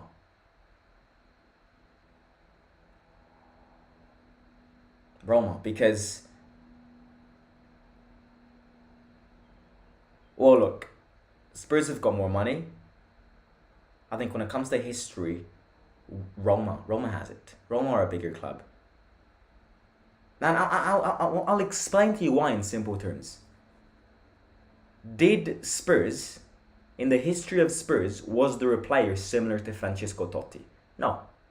And just by, with that, Roma are a bigger club. Let me know. Let me know in the live chat. Who's a bigger club? Roma or Tottenham Hotspur? Curious. I'm very curious to see. Everyone, make your option in the chat. Choose your option in the chat.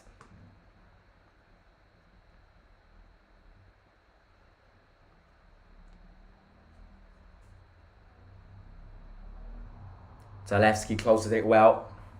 Corner kick to them.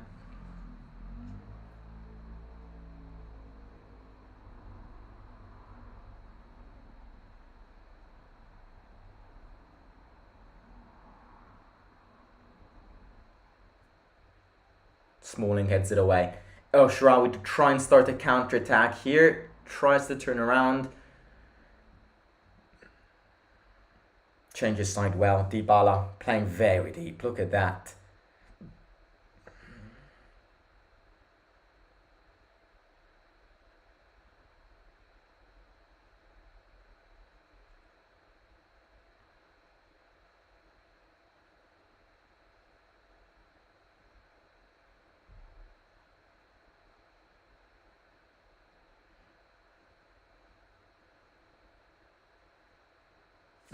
Right.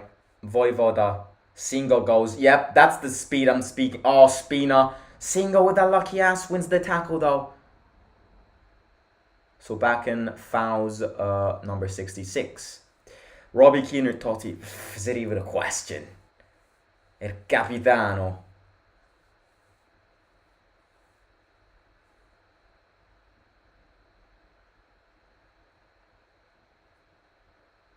It's a foul on Torino again. Is Totti ever been invited to manage the Roma? No. Totti himself has said he's not going to be a manager. He doesn't like to be a manager. De Rossi will. De Rossi will become a Roma manager in the next 10 years. Within the next 10 years, De Rossi will be a manager.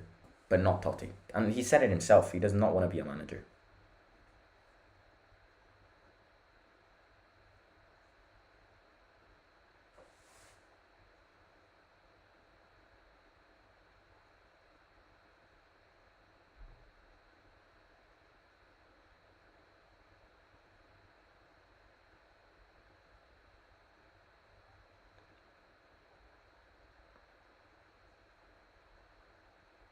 Corner kick. Gini deflects it here.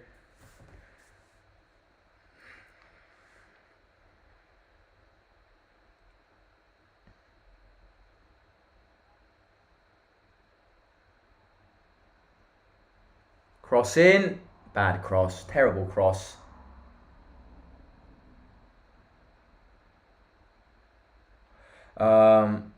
Meat or Rui Patricio?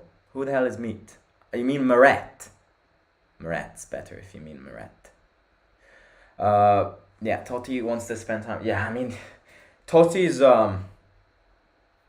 family issues really are something I don't want to talk about. but I feel like we've bumped into this discussion. You know, Totti's been married to this lady called Ilari Blasi, who's a TV lady in Italy, and they broke up. They officially announced that a year ago, and they are not on good terms. Let me tell you that. Just to give you a perspective, the lady changed the keyhole to their old house so that he couldn't get inside. It's not good. They've gone to a judge. They've gone to court for their divorce because they already have 3 children. You know, it's nothing's easy when you've got children and you divorce. Apparently, he hid all of her precious jewelry back in the house. Apparently, she like stole some important Rolexes. I don't know. It's a mess. And now she is. Oh my God! So back in. And then he casually falls on the floor. Torino with a counterattack here. Yeah, and then he is now with another lady. Singo. Oh my God, Singo. Yes, Cristante. And she is with a German guy, I believe, called Müller. Not the player.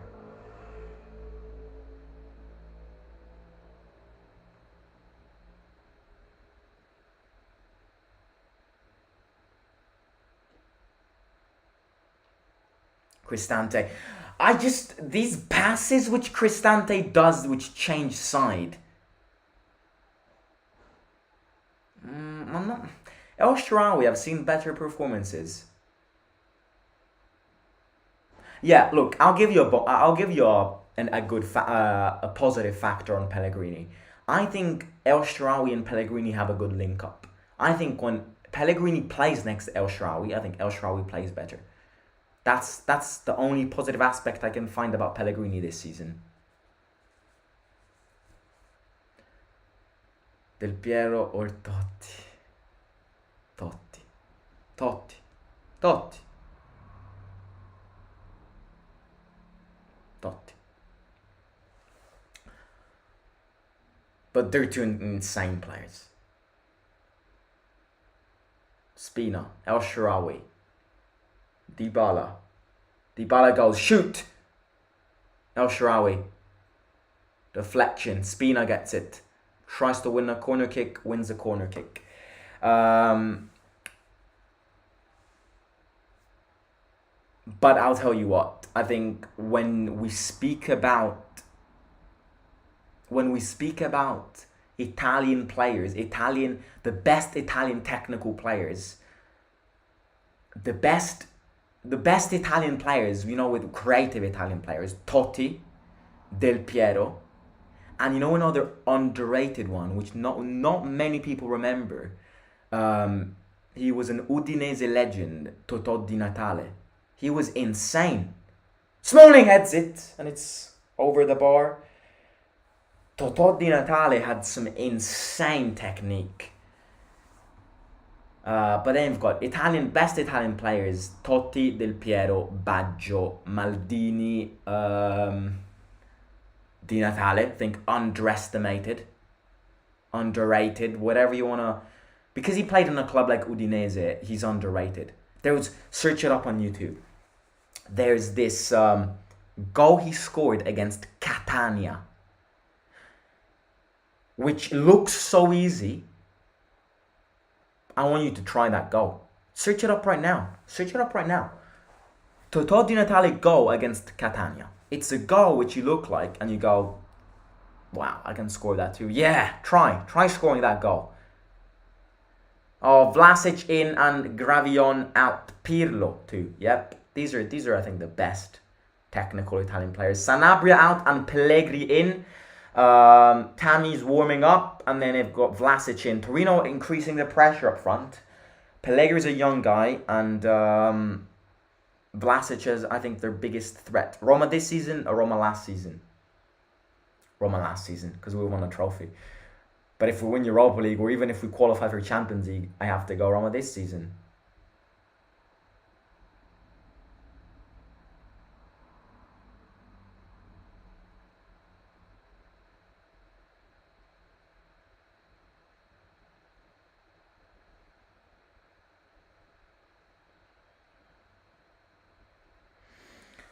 Totò di Natale. Right, ladies and gentlemen, we are 5 likes away from 50 likes. There's a lot of you in, so please don't forget to smash the like button if you're new here and subscribe to the channel. It's a road to 7k. Every subscriber counts, every thumbs up button you click counts. Everything supports me a lot, so please do it if you haven't already. Singo, Dybala turns around, wide to Spinazzola. Spina goes.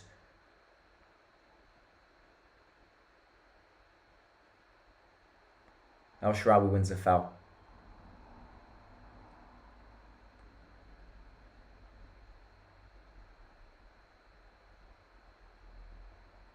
Montella too. I mean, look, there were some players which I didn't see play, so...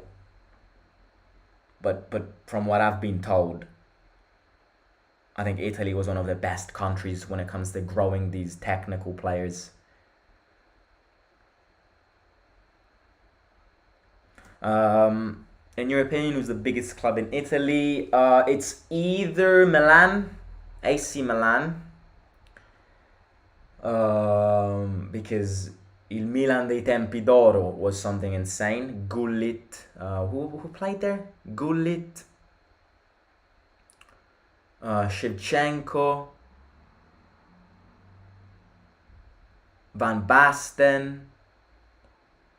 That Milan was insane, but I think you gotta give it to Juventus. As much as I hate Juventus, because I believe, and I truly believe that a lot of league titles which Juventus won were as a result of corruption, but nobody ever investigated that. Nobody ever confirmed that. So Juventus, you gotta give it to them.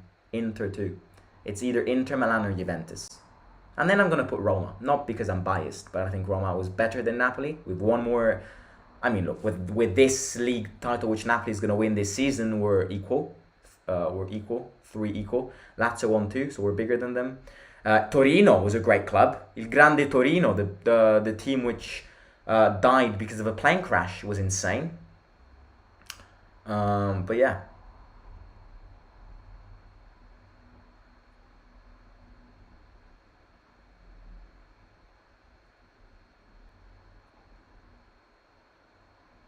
I think Milan. I'm gonna give it to Milan because I hate Juventus and I like Milan better, but it's Juventus. Like, when you look at the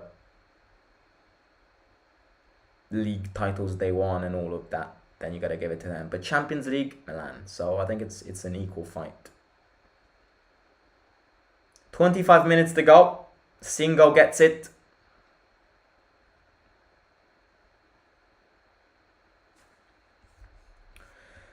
Speaking about Italian coaches, next after Mourinho, people want an Italian coach. I kind of agree with that too. I think best Italian coaches we could get are Torino trying to attack here. Singo gets it.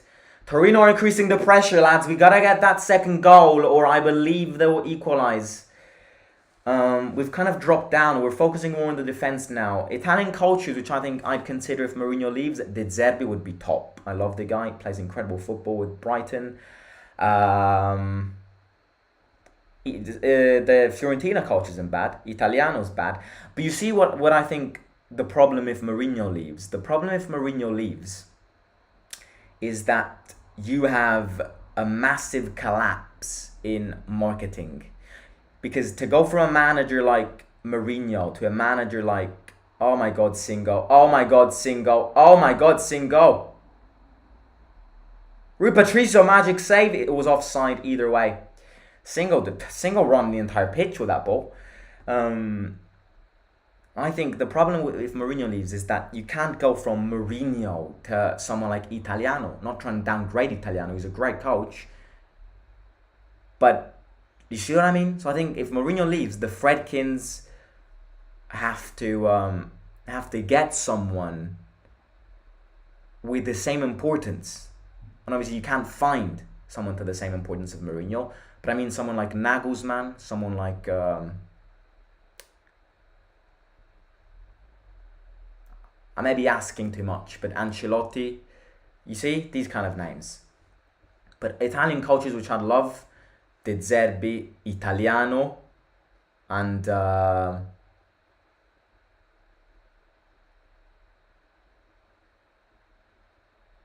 I don't want Conte.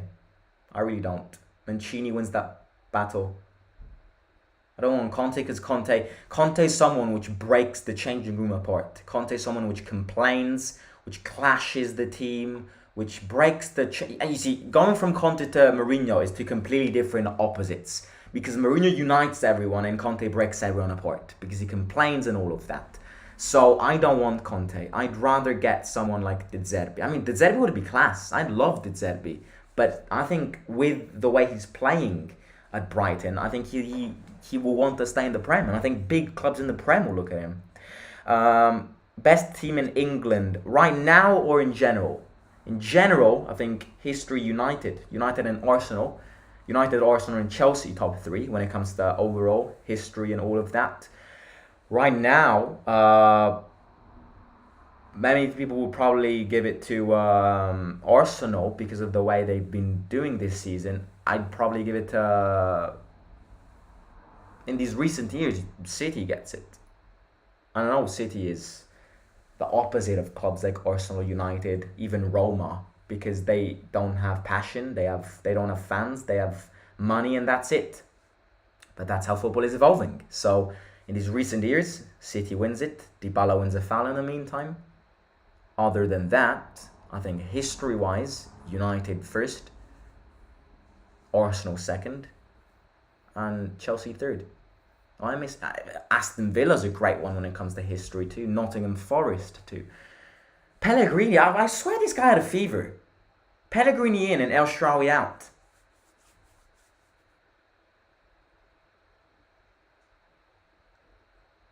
Didn't he have a fever, ladies and gentlemen? Yeah, Pellegrini in.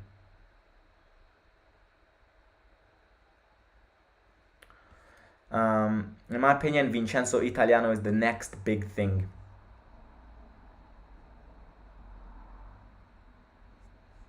I love Italiano, he's great. Out of him and De Zerbi, I choose De Zerbi, but I think he's great. Right, there was a question which I missed before.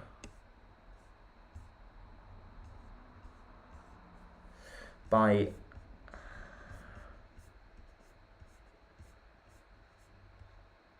which clubs do you think is the biggest club from each of the big leagues? Italy, England, Spain, France, and Germany. Italy, Juventus and Milan. England, United and Arsenal. Spain, Real Madrid and Barcelona. Germany, Bayern, Dortmund.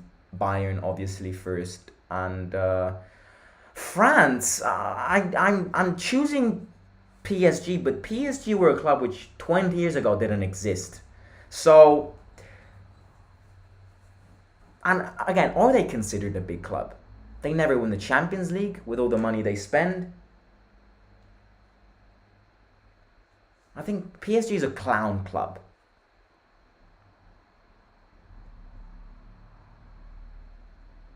I don't consider them a big club.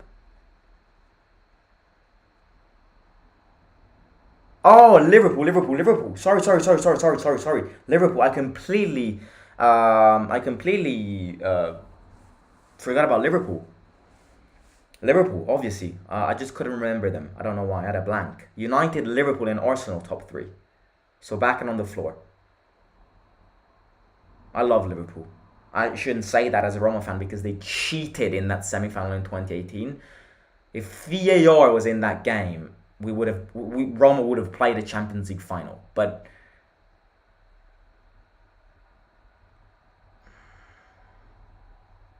so back in, touches his hand.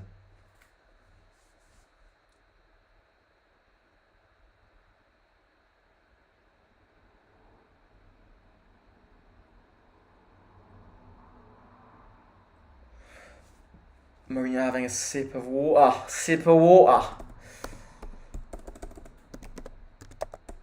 Right, we've got 20-ish minutes to go.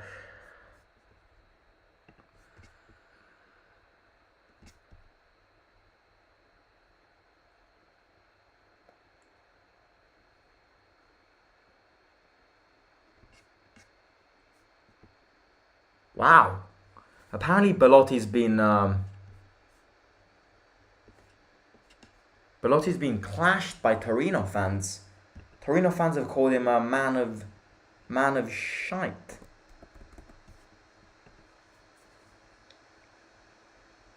Matic in. Mourinho giving indications to him. I think Solbakken out maybe, but I'm not sure.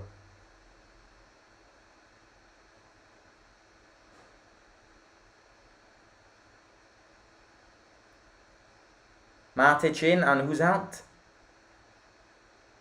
Solbakken out and Matic in. Solbakken looks injured.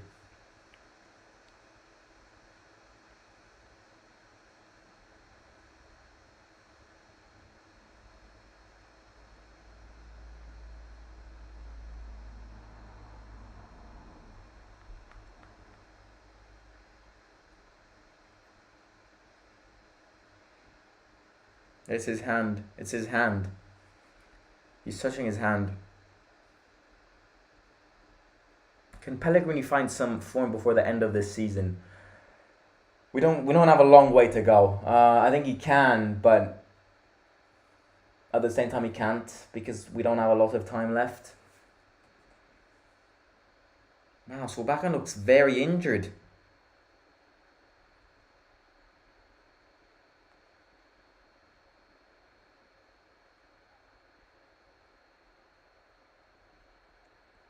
Pellegrini. Offside. Foul and attack for us. Saint Etienne, biggest club in France, says Serrero. Could be. I don't think PSG is the biggest one. In terms of money they are, but not in terms of glory. Even, what's it called? Marseille.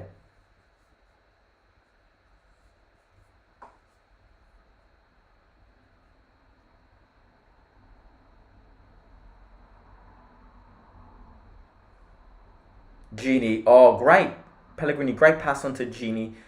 Genie turns around, back to Matic. Yeah, Matic, Genie is the... Oh, Cristante got subbed out then. Spina. Milinkovic, Savic.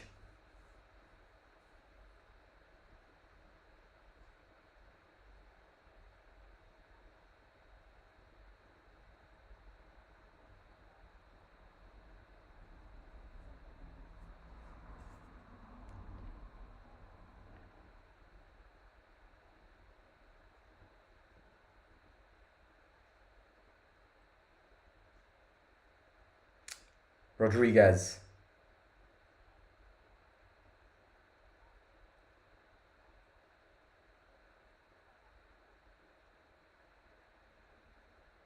Single. Back to scores. 15 minutes to go is a lot of time. It's been one of those Roma classic games. Early goal and then you sit back. Which it brings its fruits. At the end of the day, it's the 3 points which counts. And I think 3 points in this stadium against this team is a big thing because it was definitely not.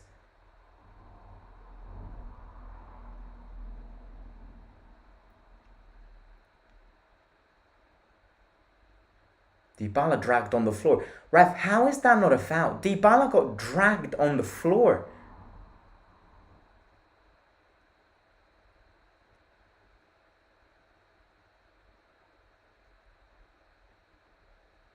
Rodriguez.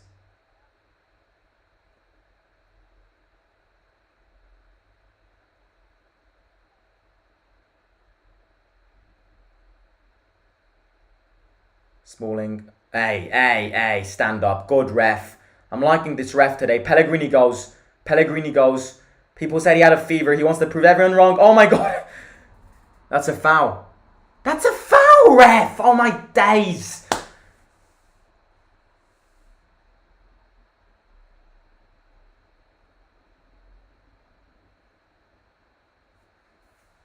Lazio Juve predictions. I actually think Juventus will sneak it. I'm going 2-1 Juventus, but I hope for a draw. I think a draw would be great if we win.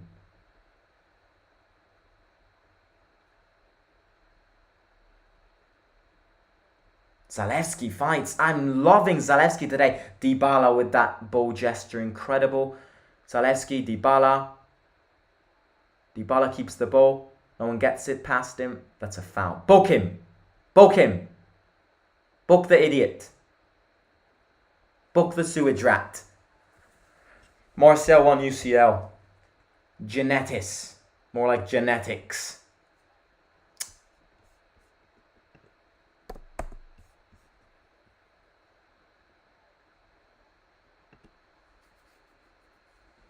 Yeah, what are we hoping for in the Lazio-Juve game?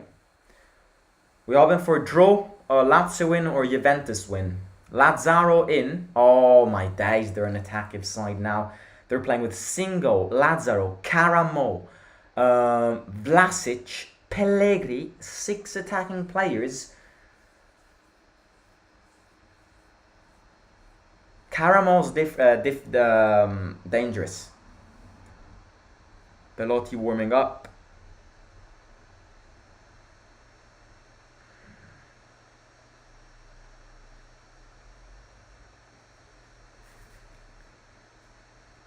Lorente.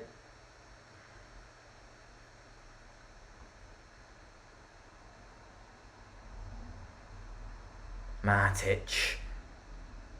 Matic goes, wins a foul. Oh, Torino playing dirty now.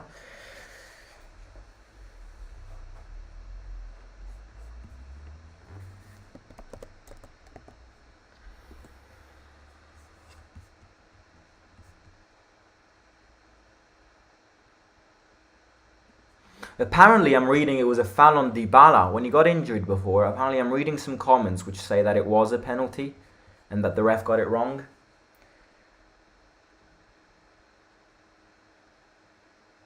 Spina keeps it.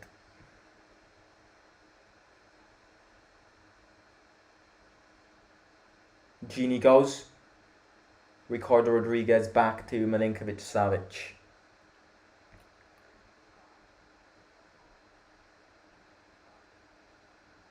Smalling heads it. Precise header. Zalewski, good touch. No, bad touch. But it's a throw in to us.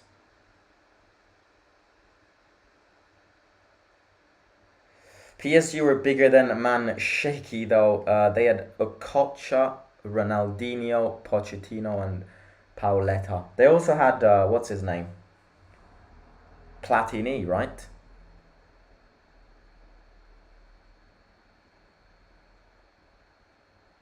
Wijnaldum goes. 10 minutes to go till the end of the game. Zalewski goes. Zalewski. Corner kick. Right, ladies and gentlemen, one last reminder to hit that subscribe button if you are new here. Everyone is invited. If you love Roma, even better. And also smash the like button in this stream. Let's try and get 60 likes. Would be absolutely amazing. And yeah, please smash all of that down below. And subscribe to my second channel. First video on that channel will go live tomorrow. And yeah, it's in. You can find it in the other channel page. Ooh, good header. If you go on the home page of Roma Theory and then you click on other channels, then you can subscribe to it over there. Spina against Singo. Could they play in the same team next year? Who knows?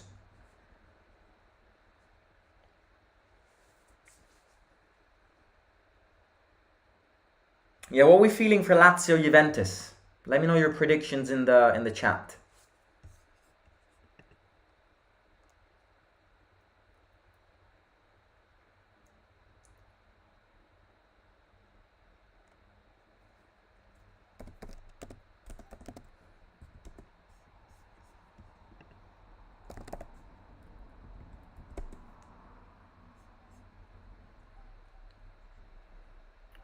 Gini tries to cross it in. Milinkovic-Savic doesn't block it. Oh, Mancini got done there. Oh my god. Smalling. Smalling! And also wins the throw-in.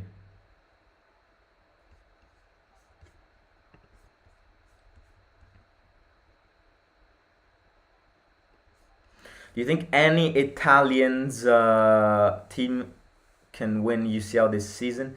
Yeah, Tammy and Tammy and it, it feel.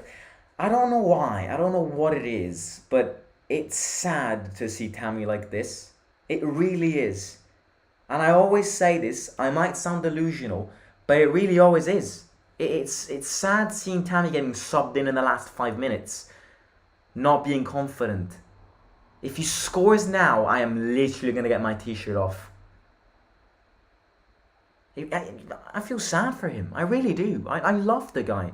Do you think any Italian teams can win UCL this season? If not, then who's your favorite to win? I think Real Madrid will win it, but I think we do have a big chance. Out of all the Italian teams, I want Napoli to win it to kind of shut the northern teams up. And I think Napoli, out of all the Italian teams, deserves it the most. Tammy stops it. Oh, Tammy goes. Good move from Tammy. And that's kind of what I think.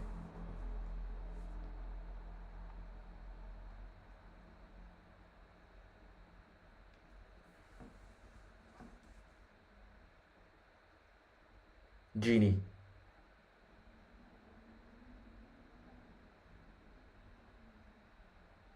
Zaleski tries to cross it in. Not great though.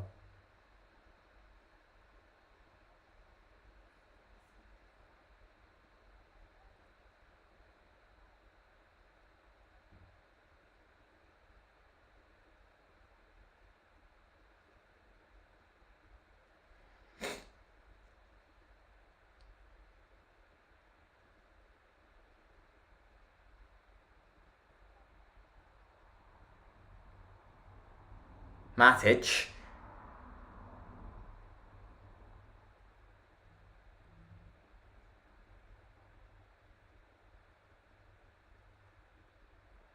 Ricardo Rodriguez turns around Genie. Karamoy gets it. He's dangerous.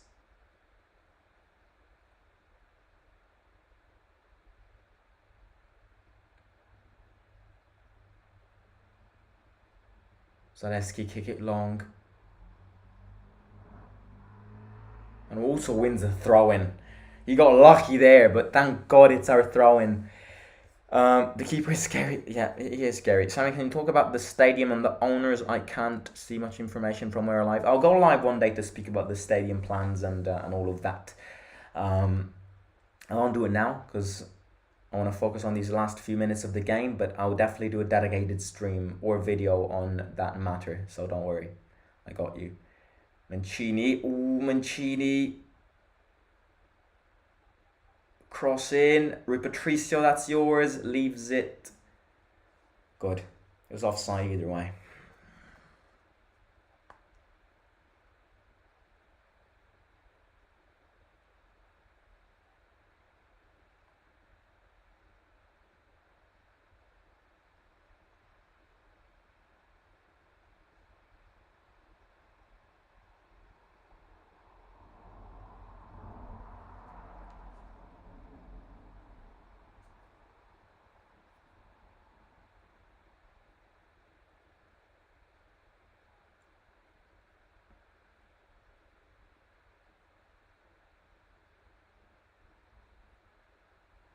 I mean, last season in this stadium, Tammy scored one of the best goals in his Roma journey. It was interesting because it was Torino Roma last season was the last game of the season, and basically a few days after that game, we played the Conference League final, and Tammy scored. I mean, that was Tammy's peak, I think. Tammy tries to head it, tries to find someone. That's where I think Tammy was rocking it. Then something changed.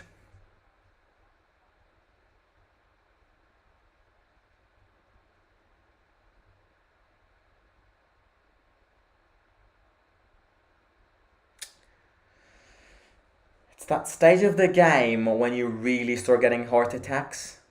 Zalewski! No. Cross in, Smalling heads it away. Smalling is so big. Smalling is so massive.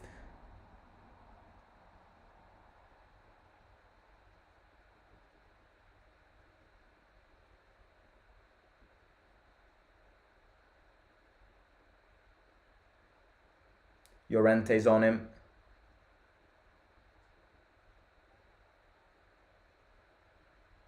Llorente's a decent player, you know. If we get the best out of Llorente in these last months, I am definitely all in signing him permanently. Oh, he's got space there. Pellegrini, yes! Good, but oh, what a lucky ass there they have.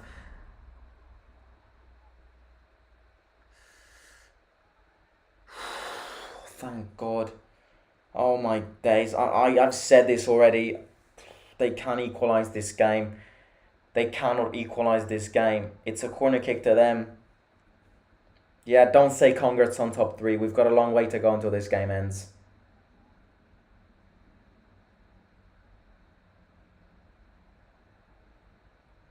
Smalling deflected it. Oh my God.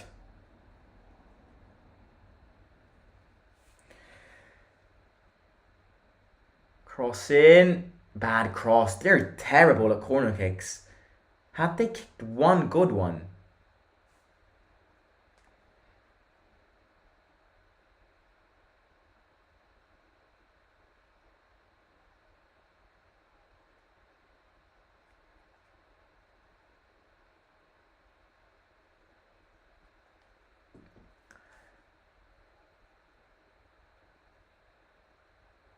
It's another corner kick. Oh no. It's our throw-in.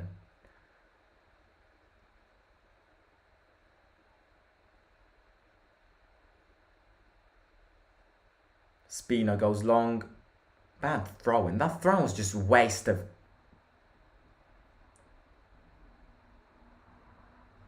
Lazzaro.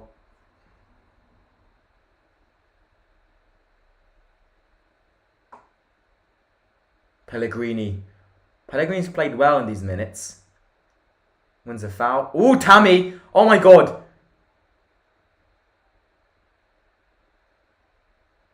Tammy goes. Tries to cross it in.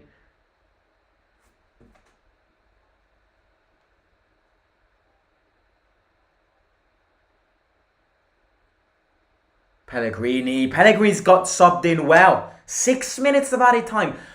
Piss off, ref. Like, really? Oh my days. When the hell were 6 minutes needed in this game? When were they wasted? We literally had 0 fights, 0 red cards, no penalties in this second half. Maybe just Solbaken's injury, but surely it didn't take 6 minutes. Solbaken, oh, terrible stop for Llorente. It was offside. These referees want to give us heart attacks, I swear.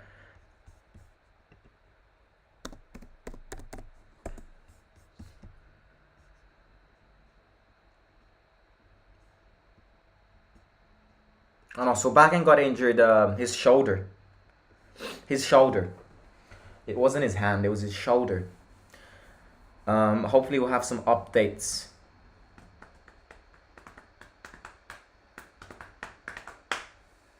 Five minutes to go. It's such an important win today, but it's not over, so don't celebrate. Tammy tries to head it. Oh, it's I was distracted. Tammy's got his braids back. There we go. It's braided Tammy back. It's braided Tammy back. Oh! It's good. It's good. It's good. It's good, son. It's good.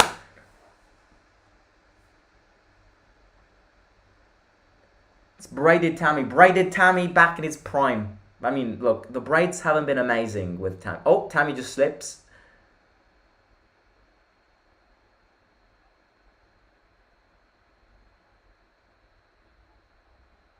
Zaleski intercepts it.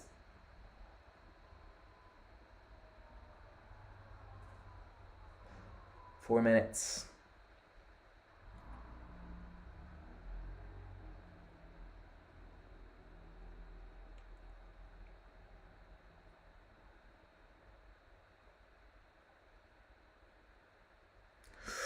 Rui Patricio gets it. No, don't say that, Amanda. Poor Tammy. Poor Tammy.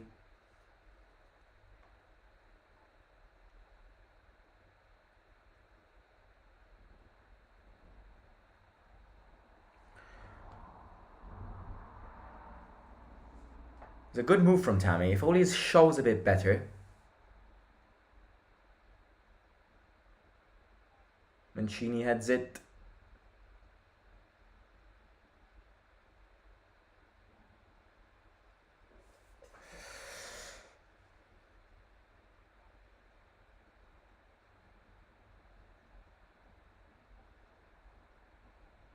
Ooh. Llorente, Spina. Goes long, tries to find Genie. You see what Genie does? He runs forward. That's what Mkhitaryan used to do.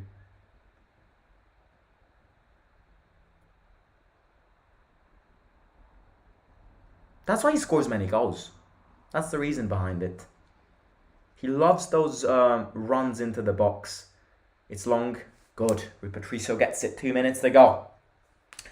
So just one shot on target. Yeah, look, it's not been a great game. It's been that classic Roma game, but I couldn't care less. Now, if we win this, we can celebrate Easter in top 3. What do you want more? Easter egg, chocolate, family time, and top 3.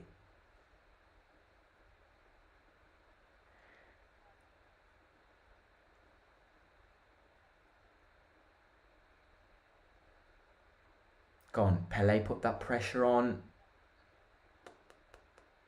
Right, maybe one last attack for Torino here.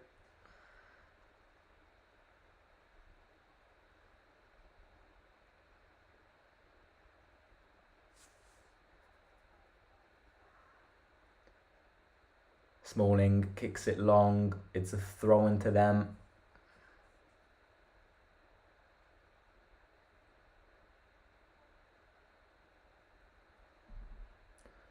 You know what? Zalewski man of the match. Genie runs. One last attack to them.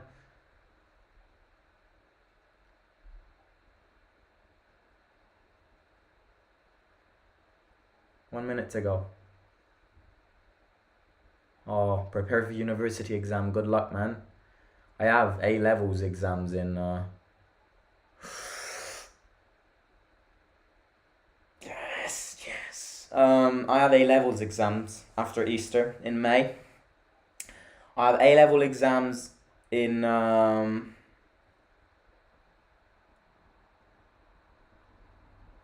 in May. And then I'm all done for exams by the 31st of May.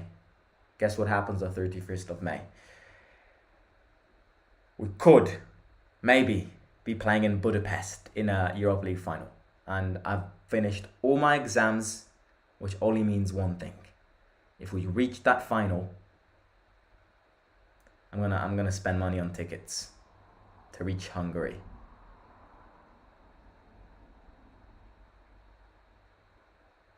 It's over! Come on! Roma, Eastern top 3. That's all we wanted. Not the best of games, but who cares less? Top 3, 1 goal after 7 minutes. And yeah, I'm going to go live for the match reaction in a second. And yeah, so stay tuned for it. Tammy goes in front of the away end and claps. Singo, hopefully you come to Roma the next time we see you. Players handshake with the referees. I'll catch you in a few minutes for the match reaction. And yeah, it's been one of those games which I wasn't expecting. I was kind of expecting it being a low scoring game, but we needed that win. And all we needed today was a win to prepare for Thursday in that big game. So I will catch you in a few minutes. Don't go anywhere. Smash the like button, subscribe to the channel. Daye!